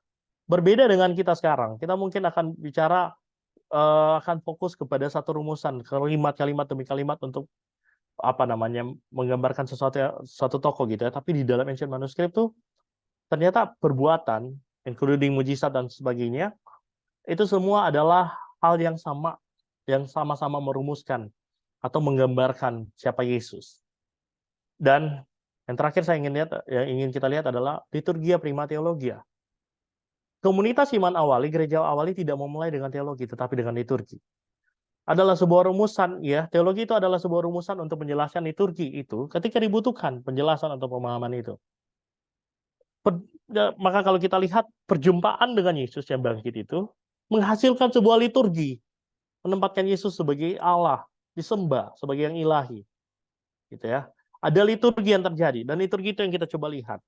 Ketika liturgi itu mulai bertemu, ketika komunitas iman mulai menghadapi masalah, maka dibutuhkanlah teologi untuk menjawab permasalahan itu. Maksud saya teologi dalam hal yang lebih kompleks ya. Bukan teologi bukan sebatas berpikir tentang Allah, tetapi teologi dalam bentuk yang lebih kompleks. Nah, teologi itu muncul setelah liturgi. Kalau kita hanya berpaku kepada tulisan teologis dengan rumusan yang sudah rapi, maka kita akan gagal melihat keilahian Yesus. Tetapi kalau kita melihat kepada liturgi, perjumpaan umat yang menghasilkan penyembahan kepada Yesus, maka kita bisa melihat bahwa indikasi Yesus sudah dipandang sebagai pribadi yang ilahi. Bahkan di dalam perjanjian baru, bahkan sebelum perjanjian baru. Sekian dari saya. Baik, terima kasih Pendeta Vinky. Pemaparan yang sangat baik sekali. Bolehkah Ibu Bapak kita kasih apresiasi berupa emoticon di layar kita masing-masing? Baik, terima kasih. Dan sebentar kita akan masuk ke dalam sesi tanya jawab, ya. Untuk memulainya, pertama-tama saya akan membagikan masing-masing satu pertanyaan sebagai pemantik diskusi kita. Satu pertanyaan untuk Pak Minggus, satu pertanyaan juga untuk Pak Vinky, ya. Nanti setelah ini silakan dijawab, lalu Ibu Bapak saya persilakan juga boleh ikut bertanya dalam sesi forum tanya jawab ini. Yang pertama buat Pak Vinky dulu, ya.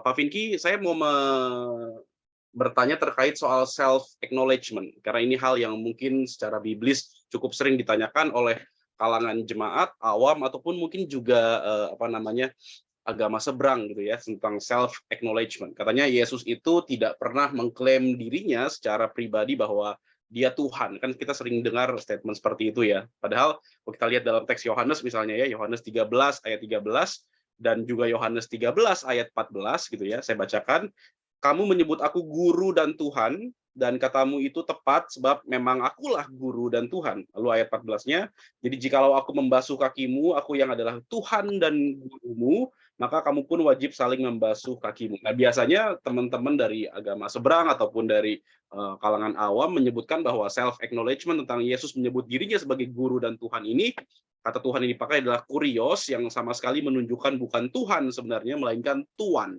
Nah, bagaimana para biblical scholar menanggapi gagasan ini terkait soal self-acknowledgement? Sekalipun tadi sudah disinggung soal Yesus sendiri mengatakan soal ego eimi gitu ya. Tapi penggunaan kata atau gramatika kurios ini sebagai Tuan dan bukan Tuhan, itu seringkali juga dirasa hal yang bersifat polemik. Apakah mungkin di komunitas iman Yohanin ini adalah hal yang memang biasa, atau memang bagaimana menurut tanggapan Pendeta Vinky? Itu yang pertama ya.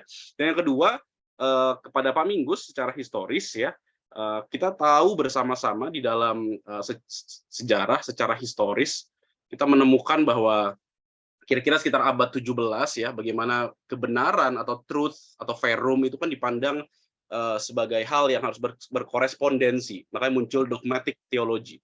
Lalu truth juga dipandang bukan secara korespondensi, tapi juga harus koheren, berkaitan satu dengan yang lain atau harus terstruktur, maka muncul systematic theology.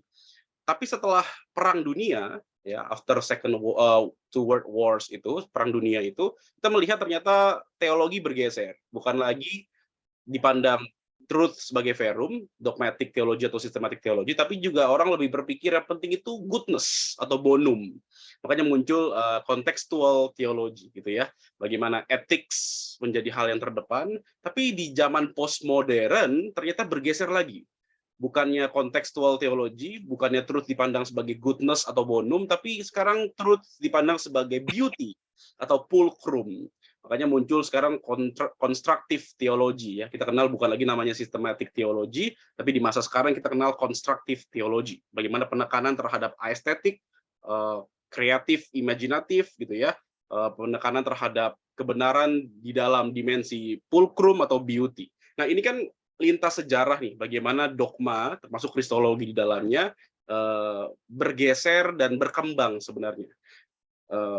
Tapi saya menemukan begini, Pak Minggus, kalau kita lihat dalam pemaparan Pak Minggus tadi soal eksploratif interaktif gitu ya, sebenarnya kan kalau kita mau kaitkan sama fenomena-fenomena sekarang yang baru-baru ini happening ya, terkait soal ketidaksenonohan tanda kutip menyebut Yesus sebagai bukan juru selamat, kan itu ya yang lagi booming hari-hari ini ya.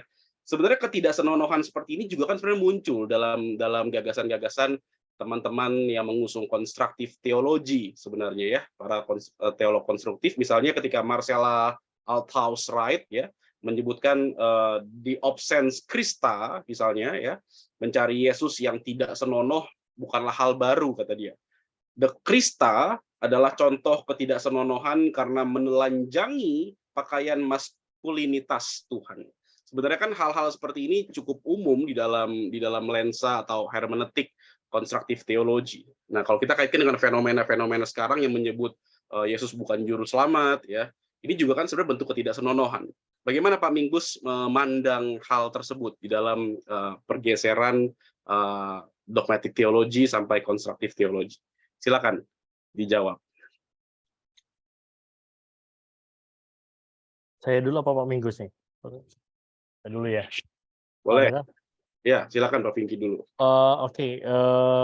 Jawaban simpel, kalau jawaban simpelnya adalah Yesus tidak, kalaupun Yesus tidak menyebut diri sebagai Tuhan secara terang benderang seperti itu ya, ataupun hanya di dalam Injil Yohanes indikasinya Yesus menyebut dirinya sebagai ego eimi, tapi kan at the same time Yesus tidak pernah digambarkan menolak penilaian terhadap dirinya gitu ya. Tidak pernah menolak adanya sebutan misalnya di dalam Injil Yohanes tentang pengakuan Thomas gitu kan, nggak di apa namanya, tidak ada apa namanya, tidak ada penolakan dari Yesus sendiri. Maka kalau misalnya kemudian Yesus dia tidak pernah menyebut tetapi tidak pernah menolak, kan jadinya harus dilihat secara setara gitu ya. Nggak bisa kalau misalnya kita hanya berangkat dari Yesus tidak pernah menyebut. Kalau di dalam Injil Yohanes juga jelas gitu ya, di dalam Yohanes 8 misalnya ayat 56 itu kan ada pernyataan Yesus ketika ditanya apa namanya, bagaimana lu bisa kenal sama Abraham sih? Bagaimana kamu bisa kenal sama Abraham? Kamu umurnya masih segini. Maka Yesus menjawab bahwa di dalam teks bahasa Indonesia sebelum Abraham ada, aku ada. Tapi di dalam teks bahasa Yunani kan ego eimi gitu kan, yang merujuk kepada pernyataan Tuhan di dalam catatannya Septuaginta. Di dalam Septuaginta itu menerjemahkan dari Tanakh di dalam Keluaran 3 ayat 14 kalau tidak salah gitu ya. Apa namanya, aser eye gitu ya. Itu kan digunakan di dalam bahasa Yunani sebagai ego eimi, aku adalah aku. Makanya respons orang Yahudi di dalam Yohanes 8 ayat 57 dan seterusnya ingin melempar Yesus dengan mati, untuk melempar Yesus sampai mati gitu ya, ingin merajam Yesus, dan karena dianggap bukan menentang Abraham, tetapi dianggap menyamakan dirinya dengan Tuhan. Bahkan berkali-kali di dalam catatan Injil Yohanes juga disebut Yesus tuh dipahami oleh orang pembaca bahwa Yesus tuh menyamakan dirinya dengan Tuhan. Banyak sekali gitu ya, walaupun sulit untuk menemukan Yesus berkata, nggak ditemukan bahkan Yesus berkata aku ini Tuhan, aku ini Allah. Dan saya pikir kalau kita melihat perjanjian baru secara teologis di dalam perspektif inkarnasional, di dalam perspektif inkarnasi, maka Yesus tidak mungkin mengakuinya, karena itu akan menyangkal Sang Allah yang merengkuh kerangkuhan yang menjadi manusia itu. ketika dia kembali menuhankan dirinya secara eksplisit menyebut dirinya sebagai Tuhan kan. Saya pikir penulis Perjanjian Baru menyadari bahwa kisah tentang Yesus, penulis Injil apalagi kisah tentang Yesus adalah kisah Allah yang menjadi manusia. Dan penekanannya akan kepada bagaimana Yesus berelasi, Yesus menjadi teladan hidup yang bisa dicapai bahkan oleh manusia. Kalau ambil contoh di Markus tuh menggambarkan ketakutan penderitaan Yesus yang sangat menderita.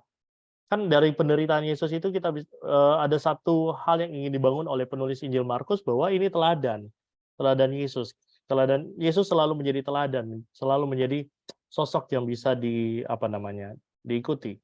Tapi kan kalaupun kita mematokkan Injil sebagai patokan kita, mungkin teman-teman yang melihat Injil Yesus tidak pernah menyebut dirinya sebagai Tuhan juga harus melihat bagaimana tulisan yang lebih tua dari Injil, misalnya Filipi 2 tadi kan. Filipi itu kan jauh lebih tua dari Injil dan itu sudah melihat Yesus sebagai sosok ilahi. Jadi saya pikir tidak begitu signifikan sih kalau hanya pertanyaan berdasar kepada klaim Yesus itu Tuhan atau tidak gitu ya. Gitu sih. Baik, oke. Terima kasih, Pendeta Thank Timo. you. Yang kedua, Pak Minggu, silakan. Iya, terima kasih ya.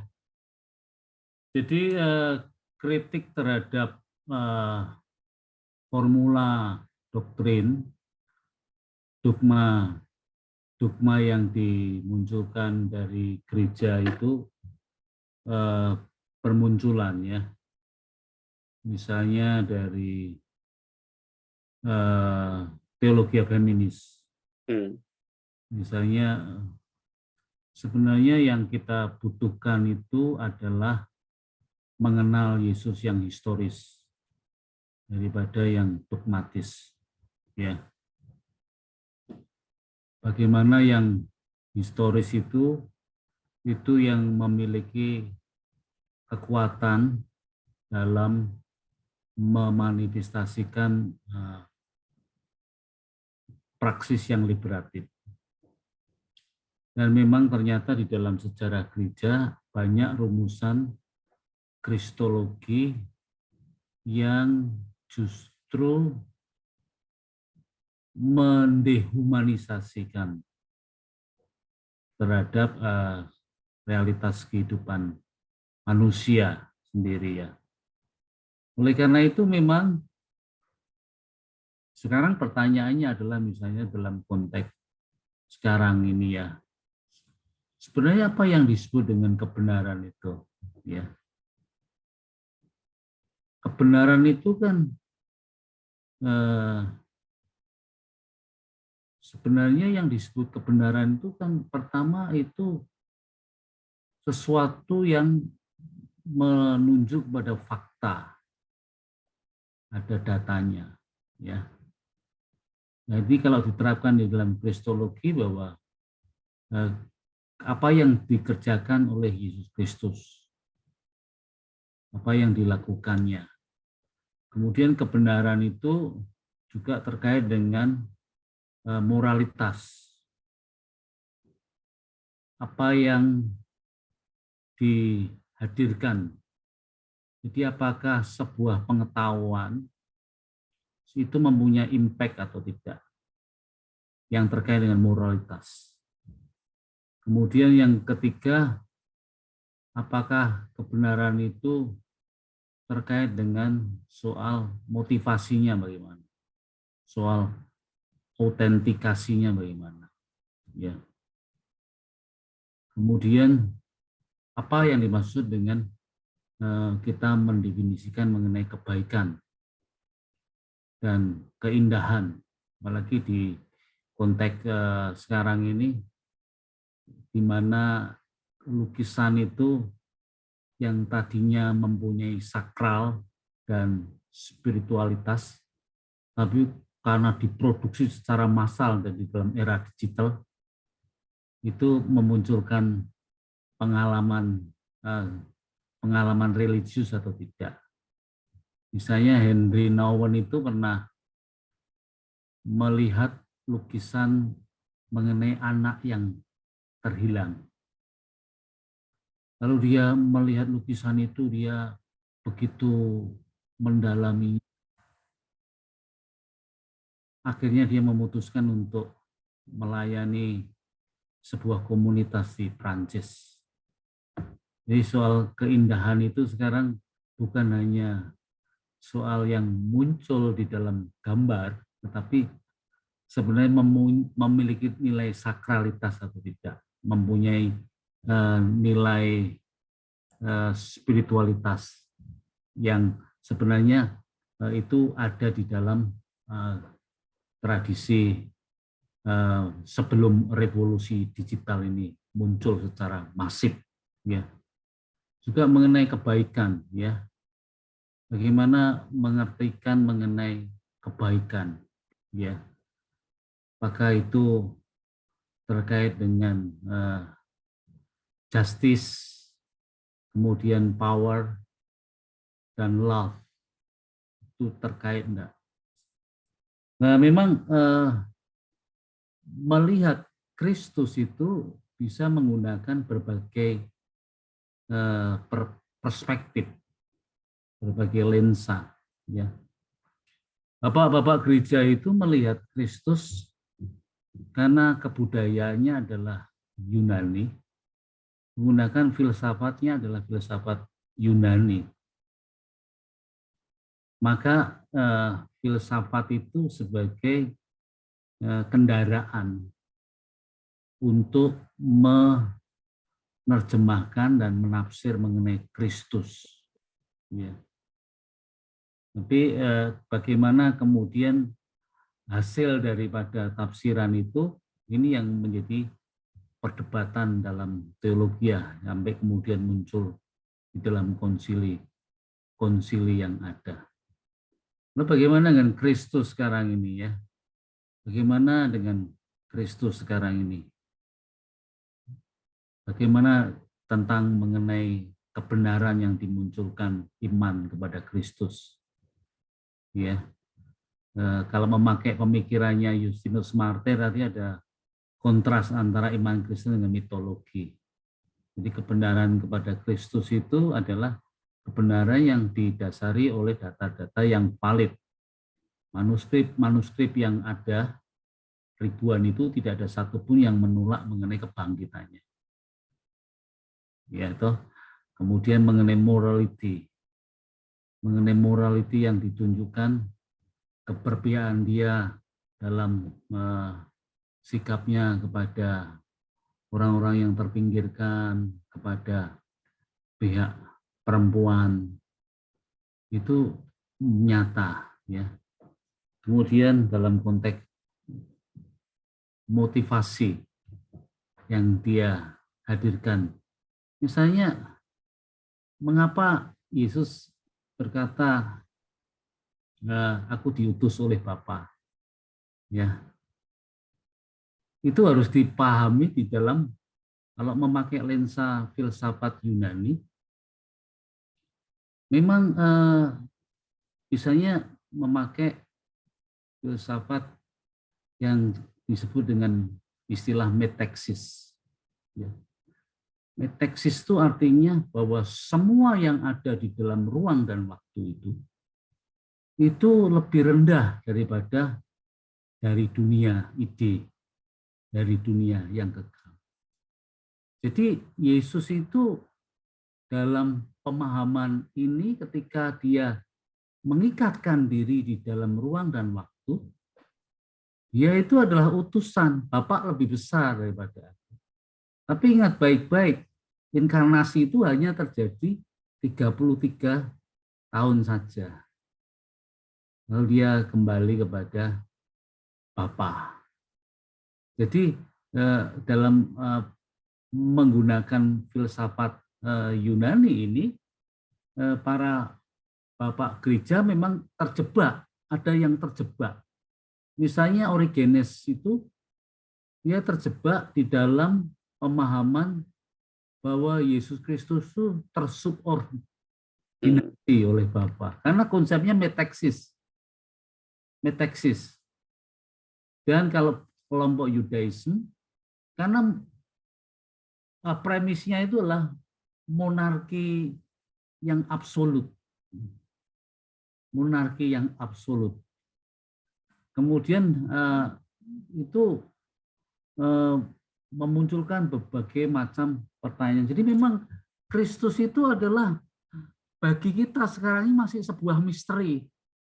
Bagi kita itu masih misteri. Jadi pasalnya itu, kepingan-kepingannya itu bermunculan di dalam sejarah gitu loh. Bermunculan. Dalam sejarah itu bermunculan. Dia tetap menjadi sebuah misteri bagi kita yang membawa kita kepada satu kesatuan mistis dengan Bapa dalam kuasa Roh Kudus. Maka dari misteri itu kemudian misalnya di dalam liturgi itu dirayakan dalam tulisan-tulisan yang dikatakan itu pra-Pauline atau pra-Yohanian itu sebenarnya dirayakan. Kemudian kan Bapak Gereja ada istilahnya apa itu namanya leg credendi ya, leg orandi itu ya. Teologi itu tidak bisa dipisahkan dengan liturgi. Dengan cara kamu berdoa tidak bisa dipisahkan. Jadi yang muncul pertama itu sebenarnya spirituality. Jadi religious experience yang muncul pertama. Baru kemudian teologia karena perjumpaan-perjumpaan. Nah, sekarang pertanyaannya adalah begini, iman kita kepada Kristus itu dalam konteks postmodern bagaimana memunculkan penghayatan dalam pendefinisian mengenai kebenaran, keindahan, dan kebaikan itu didefinisikan sebagaimana. Bapak-bapak gereja memberikan dasar yang kuat untuk landasan iman kepada pengakuan Yesus Kristus sebagai juru selamat, sebagai the second person of the triune God, the Trinity lah. Itu yang kemudian yang menjadi PR bagi kita ini bagaimana kebenaran Kristus, keindahan Kristus, kebaikan Kristus itu memanifestasikan di dalam konteks postmodern ini. Tanpa kita menjauhi daripada apa yang perjumpaan-perjumpaan religius, perjumpaan spiritualitas yang awal itu. Ya, kemudian memang ada dari teolog-teolog liberal seperti Adolf van Harnack berkata bahwa ini terlalu filosofis ini. Orang-orang memahami Kristus. Kristus itu sudah dihelenisasikan. Lalu sebenarnya muncullah tokoh-tokoh seperti tokoh-tokoh liberal yang kemudian menganggap Yesus Kristus inilah sebagai tokoh-tokoh moral, tokoh-tokoh guru berbudi pekerti. Nah, sebenarnya pemahaman-pemahaman seperti ini melewatkan apa yang spiritualitas yang awal tentang yang dihayati dalam liturgi awal. Oke, itu dari saya. Baik, terima kasih Pak Minggus. Saya persilakan kepada Ibu Bapak yang ingin bertanya kepada Pak Vinky atau Pak Minggus, dipersilakan.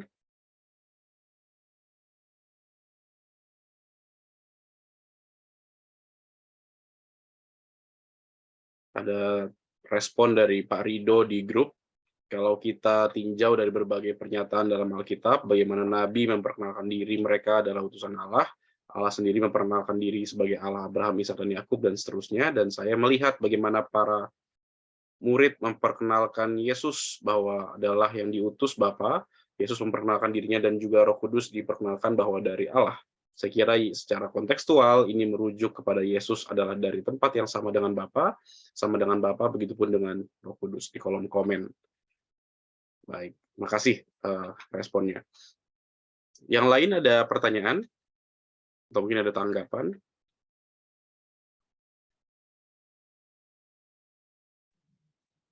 Ya, selamat malam. Ya. Saya mau Pak Nathanael Rabono ya Pak. Ya, Setelah ini Pak Yusak Pundiono. Oke, silakan Pak Nathanael dulu boleh.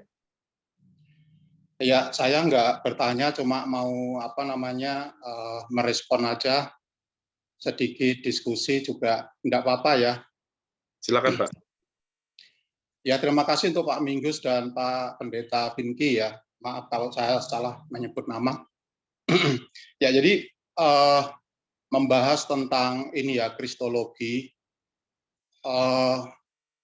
Akar pembahasan mungkin bisa juga ditambahkan mengenai ini, perjanjian pendamaian yang itu merupakan akar persoalan yang ada di dalam perjanjian lama yang kemudian itu diteruskan di dalam perjanjian baru.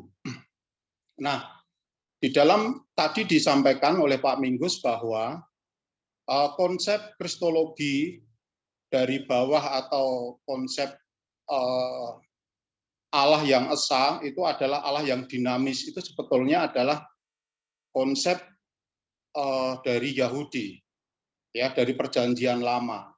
Itu tidak bisa lepas dari perjanjian pendamaian, di mana Allah adalah aktif. Jadi Yesus Kristus datang ke dunia itu adalah masih dalam konteks ini, melakukan perjanjian pendamaian. Karena di dalam perjanjian lama kan umat gagal. Allah tidak gagal, tapi umat yang gagal. Sehingga ini kembali Allah mengutus Yesus Kristus ini untuk menjalankan tugas sebagai Ebed Yahweh atau sebagai hamba Allah untuk melakukan tugas merampungkan ini, pendamaian ini. Nah, ini yang kemudian keaktifan Allah atau kedinamisan Allah itu terwujud dalam Allah yang bagaimana, bukan Allah yang apa, seperti pertanyaan-pertanyaan dalam filsafat Yunani. Karena pada prinsipnya di Yahudi, paham atau konsep Yahudi itu Allah yang esa adalah Allah yang bagaimana, ya, Allah yang melakukan, yang memperkenalkan diri, Allah yang menyelamatkan, Allah yang menghibur, kemudian Allah yang solider dengan orang miskin, itu nyata dalam kehidupan sehari-hari. Jadi Allah yang dinamis, ya, itu nyata. Nah, tadi dinyatakan juga di dalam ada pertanyaan ya, mengapa Yesus tidak secara eksplisit mengatakan bahwa aku adalah Allah, sembahlah aku. Karena pada waktu itu Yesus masih ada secara historis. Yesus belum rampung di dalam menjalankan tugas sebagai hamba. Maka dia tidak mungkin akan mengatakan akulah Allah secara eksplisit. Karena dia juga, Yesus menjalankan tugas, menjalankan misi. Jadi dia tidak ingin mengatakan hakikat saya itu ini, enggak mungkin. Karena dia datang sebagai utusan. Dia sedang menjalankan misi. Maka belum selesai. Nah, ketika Yesus akhirnya menjalankan tugas kehambaan itu, secara dinamis itu kemudian harus mati, tugas kehambaan itu berdarah-darah sampai Yesus mati sebagai bentuk solider. Kemudian Yesus dinyatakan benar karena memang dia diwujudkan dalam bentuk kebangkitannya. Nah, setelah Yesus selesai menjalankan tugasnya, setelah Yesus dibangkitkan dari antara orang mati, nah baru kemudian gereja atau orang-orang Kristen itu baru gagas istilahnya ya, baru menengok ke belakang, baru kemudian muncul semacam upaya-upaya untuk mengonsepkan tentang kristologi itu setelah Yesus selesai menjalankan tugasnya. Jadi ketika Yesus masih menjalankan tugasnya, tidak mungkin Yesus akan mengatakan akulah Tuhan Allah, sembahlah aku gitu. Nah, kemudian setelah masuk pada kebudayaan Yunani, itu kan Yunani penuh filsafat. Filsafat Yunani selalu berkata tentang hakikat. Itu filsafat. bicara atau bertanya tentang apa ya, yang hakikat itu adalah karakter daripada filsafat Yunani. Maka karena tuntutan pertanyaan-pertanyaan itu filsafat Yunani abad kedua, coba abad kedua itu hebat itu. Ya, untuk merumuskan tentang kristologi sekalipun itu menggunakan filsafat Yunani itu hebat. Karena pada abad itu di Indonesia itu masih hutan belantara, tidak ada orang. Itu sudah maju sekali. Ya, itu luar biasa. Makanya ketika kekristenan masuk di budaya Yunani, mau tidak mau akan mempertanggungjawabkan, harus dikonsepkan. Tapi pengonsepan itu kontekstual, konteksnya di mana? Di budaya Yunani ini persoalannya. Jadi ini menurut saya perjalanan dari konsep Yahudi sampai ke konsep Yunani. Yunani mempertanyakan hakikat, tetapi kalau Yahudi bukan hakikat. Yahudi aktif menunjukkan ini loh Allah yang solider dengan orang berdosa, yang mencari orang berdosa, yang membuat mujizat dan sebagainya dan sebagainya. Jadi menurut saya memang ini ada sebuah sejarah pemikiran kristologi diawali dari pendamaian. Nah, mau tidak mau dalam pengonsepan dalam dunia Yunani pasti juga tidak akan lepas daripada pendamaian itu tadi, yaitu Allah dan manusia berdosa. Itu tetap, itu garis itu tidak mungkin lepas, tidak mungkin hilang. Ya, ini apa diskusi aja, sharing aja dari saya, mungkin kurang lengkap gitu. Ya, terima kasih. Baik. Ya, Tuhan berkati. Terima kasih Pak Nathanael buat tambahan dan tanggapannya ya. Saya rasa tidak ada tanggapan ya dari kedua narasumber ya. Kita lanjut ke pertanyaan Pak Jusak Puntiono, Pak, dipersilahkan. Benar. Terima kasih, Shalom. Shalom, Pak. Saya mengikuti agak terlambat, tetapi saya menerima hal-hal yang baru, yang menurut saya luar biasa ya, pemikiran-pemikiran dari kedua beliau narasumber ini, Pak Minggus dan Pak Pinky. Bagi saya hanya mau menyampaikan apa yang saya pahami. Jadi saya tidak juga bertanya, tetapi lebih mau menggarisbawahi apa yang sudah disampaikan. Kadangkala saya berpikir kenapa sih orang kok mempertanyakan kenapa Yesus tidak menyatakan dirinya sebagai Allah. Tetapi sebetulnya kalau kita melihat dalam Injil Yohanes pasal 10 ayat 33 yang tadi juga sudah disampaikan, maka jelas bahwa pertanyaan itu ditanyakan dari sudut pandang yang berbeda. Kalau kita memahami hermeneutik seperti yang tadi juga sudah disampaikan, itu kan terjadi suatu tenggang waktu yang ribuan tahun dengan masa kini. Sementara yang bertanya adalah orang-orang masa kini yang punya pandangan yang sangat berbeda, bahkan berseberangan, bahkan bermaksud untuk meniadakan ketuhanan Yesus dengan pertanyaan itu. Nah, saya hanya sedikit menertawakan di dalam hati. Kalau saja mereka punya sudut pandang Yahudi seperti yang di Yohanes 10 ayat 33, pasti mereka tidak mempertanyakan, sebab sudah jelas dari apa yang dilakukan oleh Yesus itu sudah, walaupun tidak secara eksplisit menyatakan dirinya bahwa dia Allah, tetapi dari perbuatannya, dari semua yang diucapkan, itu sudah jelas sudut pandang Yahudi menyatakan bahwa dia ini menghujat karena dia menyamakan diri dari Allah. Jadi sangat keliru sekali, pertanyaan itu sangat keliru. Jadi pertanyaan itu menurut saya ya tidak perlu terlalu serius ditanggapi. Karena jelas sudut pandangnya berbeda. Dia bukan orang Yahudi. Yang kedua, dia memang mau mencoba untuk meniadakan ketuhanan Yesus. Nah, kalau kita melihat dari sisi lain, tadi yang disampaikan adalah dari Injil, kitab Injil. Tapi kalau kita melihat dalam surat, jelas dinyatakan kalau di Ibrani 10, ayat yang kelima itu jelas. Saya coba akan bacakan. Ibrani 10 ayat kelima. Karena itu ketika ia masuk ke dunia, lah siapa ia yang masuk ke dunia? berarti berasal dari suatu bagian yang tidak termasuk dalam dunia. Berarti siapa ini? Yang ada dalam kesatuan dengan Allah. Dan kemudian apa yang terjadi di situ? Ia berkata, kurban dan persembahan tidak engkau kehendaki, tetapi engkau telah menyediakan tubuh bagiku. Lah, inkarnasinya ini. Dan tubuh di sini bukan saks, seperti di Yohanes 1 ayat 14, tetapi soma.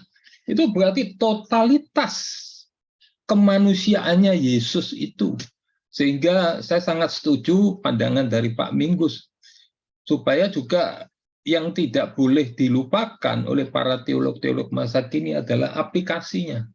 Bagaimana kehidupan Yesus itu secara nyata dinyatakan, ditampilkan di dunia yang modern sekarang ini, supaya itu menjadi suatu misi yang nyata, yang jelas, yang bisa dirasakan. Totalitas kemanusiaan dalam segala hal, termasuk di dalam keseimbangan ekologi misalnya, dan sebagainya. Dan juga saya kira segala yang terjadi ini ya, kehangatan atau kepanasan pernyataan doktrin yang sudah lewat YouTube dan sebagainya, itu memang mungkin seizin Tuhan, sehingga mengarahkan kita supaya kita ini menyatu satu dengan yang lain. Ada berbagai banyak pandangan, berbagai banyak doktrin. Sekarang mungkin marilah kita ini akan memilah-milah mana doktrin yang prinsip di dalam Alkitab itu. Nah, itu jelas sudah tidak bisa diganggu-gugat.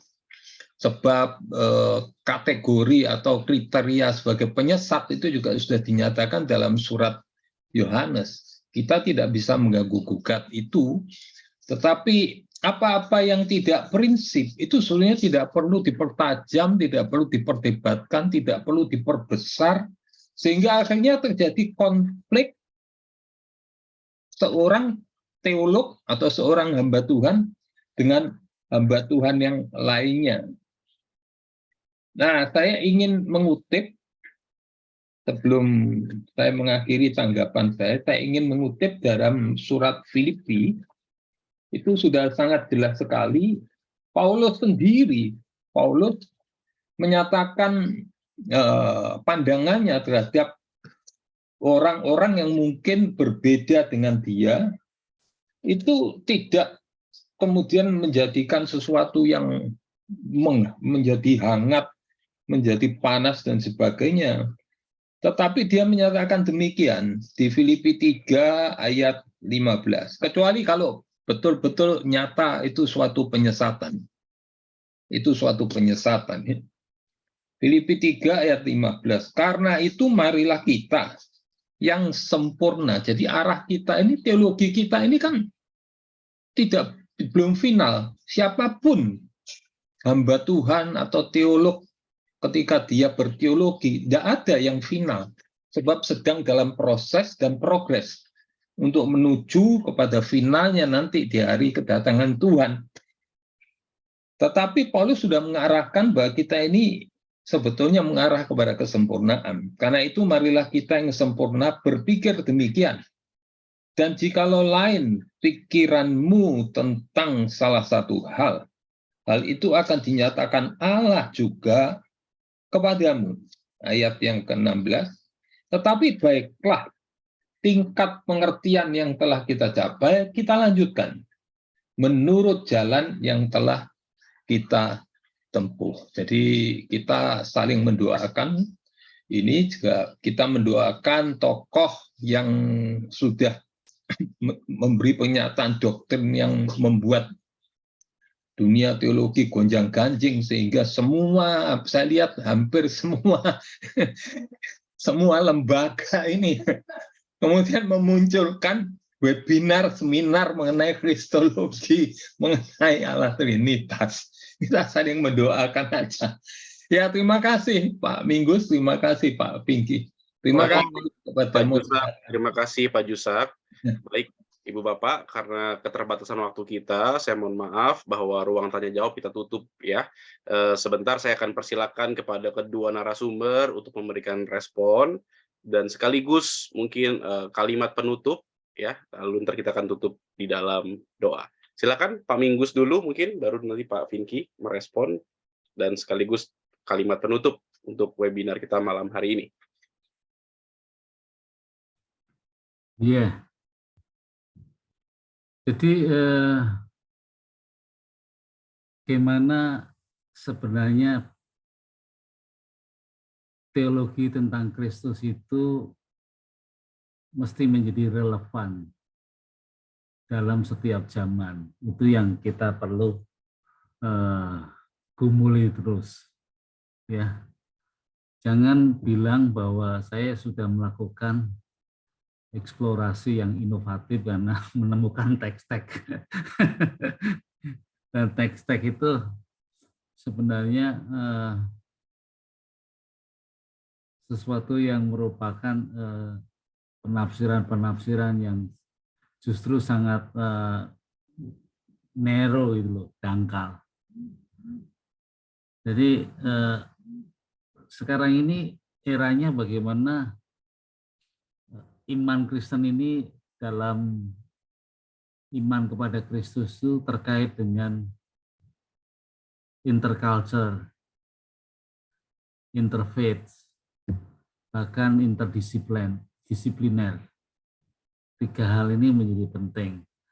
Kalau mau dikatakan relevan itu sebenarnya bagaimana kristologi itu harus justru mendukung kepenuhan kemanusiaan, bukan membuat kegaduhan di dalam dogma-dogma yang merasa ini penemuan yang baru, yang mengabaikan dari apa yang sudah ada di dalam patristik yang ada.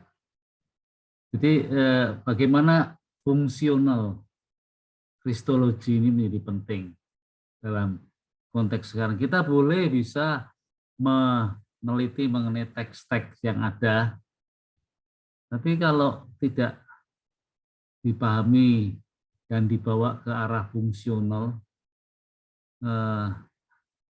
pengetahuan ini menjadi betul-betul bermakna kalau punya impact. Jadi orang itu tidak belajar mengenai keilmuan kristologi hanya secara ontologi atau secara epistemologi saja. Jadi bagaimana secara aksiologinya. Jadi ilmu itu mempunyai pertanggungjawaban. Orang menyebut nama Yahweh, teologi Yahweh, tapi lupa bahwa Yahweh yang disebut itu adalah Yahweh yang berpihak kepada orang-orang yang janda-janda, orang-orang yang miskin, yang terpinggirkan. Jadi dia berteologi yang tidak punya pengetahuan, itu tidak punya impact sama sekali. Tidak ada dimensi aksiologi. Jadi ilmu termasuk kristologi itu mempunyai pertanggungjawaban terhadap realitas sosial. Oke, itu closing statement saya. Terima kasih. Baik, makasih Pak Minggus dan Pak Vinky, silakan. Oke, sebelum menutup mungkin ada sedikit, lanjutkan sedikit ya yang soal tadi kayaknya ada belum puas ya soal masalah pertanyaan tentang Yesus tidak mengakui. Jangan lupa bahwa tulisan kuno tuh selalu melihat aksi juga penting gitu ya, bukan cuma perkataan. Misalnya Yesus mengampuni orang berdosa, itu kan sudah menunjukkan bahwa ada secara implisit itu sudah menggambarkan siapa Yesus, gitu ya. Dan kalau saya sih untuk memperjelas kembali ya apa yang kita bahas di sini juga sebenarnya memang tidak bisa dipungkiri dimotivasi oleh kegaduhan itu, ada motivasi itu, tetapi pun tidak secara apa ya namanya, secara narrow hanya untuk membahas si yang buat gaduh gitu ya, kurang lebih gitu ya Pak Minggus ya. Makanya Pak Minggus melihat ada signifikansi dari kristologi yang sangat aplikatif justru kan. Tapi juga kalau saya makanya di awal tadi pun saya menunjukkan beberapa tokoh yang at least secara metodologi itu cukup bertanggung jawab gitu. Ini kan menjadi problem ketika satu metodologi yang tidak bertanggung jawab, kemudian hasilnya juga tidak punya sumbangsi terhadap konteks gitu ya. Itu kan menjadi kasihan gitu. Di prosesnya saja sudah problem, hasilnya juga tidak menguntungkan buat komunitas. Jadi marilah kita berteologi dengan bijak gitu ya. Dan menutup pembahasan hari ini, saya kira semua punya indikasi kita mau milih yang mana. Kita mau mengatakan Yesus bukan Tuhan juga kita bisa membangunnya dari perspektif manapun. Tetapi kita perlu sadari bahwa iman terhadap Yesus itu sangat fundamental, sangat sangat tidak bisa dihindari. Bahkan lebih fundamental dalam tanda kutip ya, lebih fundamental dari pernyataan Trinitas gitu ya. Karena Yesus Kristus itu sangat early dilihat sebagai Tuhan, sangat awali, sehingga tidak melihat atau meninggalkan iman kepada Yesus sebagai Tuhan tuh bagi saya lebih tepat untuk mengambil aksi yang lebih konsisten, yaitu mengeluarkan diri dari kekristenan gitu sih. Dan marilah gitu sih. Jadi mari kita jangan berhenti belajar, jangan simplistik. Kalau perlu membuat satu penemuan yang baru, silakan diterbitkan di SCT Abdil punya jurnal biar diuji dulu. Jangan langsung khotbah keluar gitu ya, perlu pengujian. Sebuah teori kan harus teruji dulu gitu Pak Minggus ya. Baru bisa dikatakan sebuah teori. Kalau enggak, itu namanya ceramah yang belum tentu bisa dipertanggungjawabkan. Kiranya Tuhan berkati. Thank you. Baik, terima kasih Pak Vinky, terima kasih Pak Minggus, Ibu Bapak sekalian. Saya kembali mengingatkan jika ada yang belum follow akun Instagramnya Reformasi Liturgi, saya sudah taruh di kolom komentar barusan @reformasi liturgi untuk kita bisa mengupdate sama-sama informasi terbaru sebatas info-info terbaru terkait kolaborasi atau webinar-webinar ke depan. Dengan hormat bolehkah saya meminta Pak Jusak Pundiono untuk menutup acara ini dengan doa, lalu kita akan selesai. Terima kasih. Iya, baik, terima kasih. Bapak di surga, kami mengucap syukur untuk perjumpaan walaupun lewat Zoom. Dan tentu apapun yang menjadi pemicunya, tapi semuanya ini di dalam kehendak Bapak. Karena Engkau mau supaya kami itu mempunyai kontribusi dengan segala apa yang pengetahuan, kemampuan yang Engkau sudah anugerahkan kepada kami masing-masing, untuk kami berkontribusi bagi masyarakat dan menjadi berkat tanpa sekat.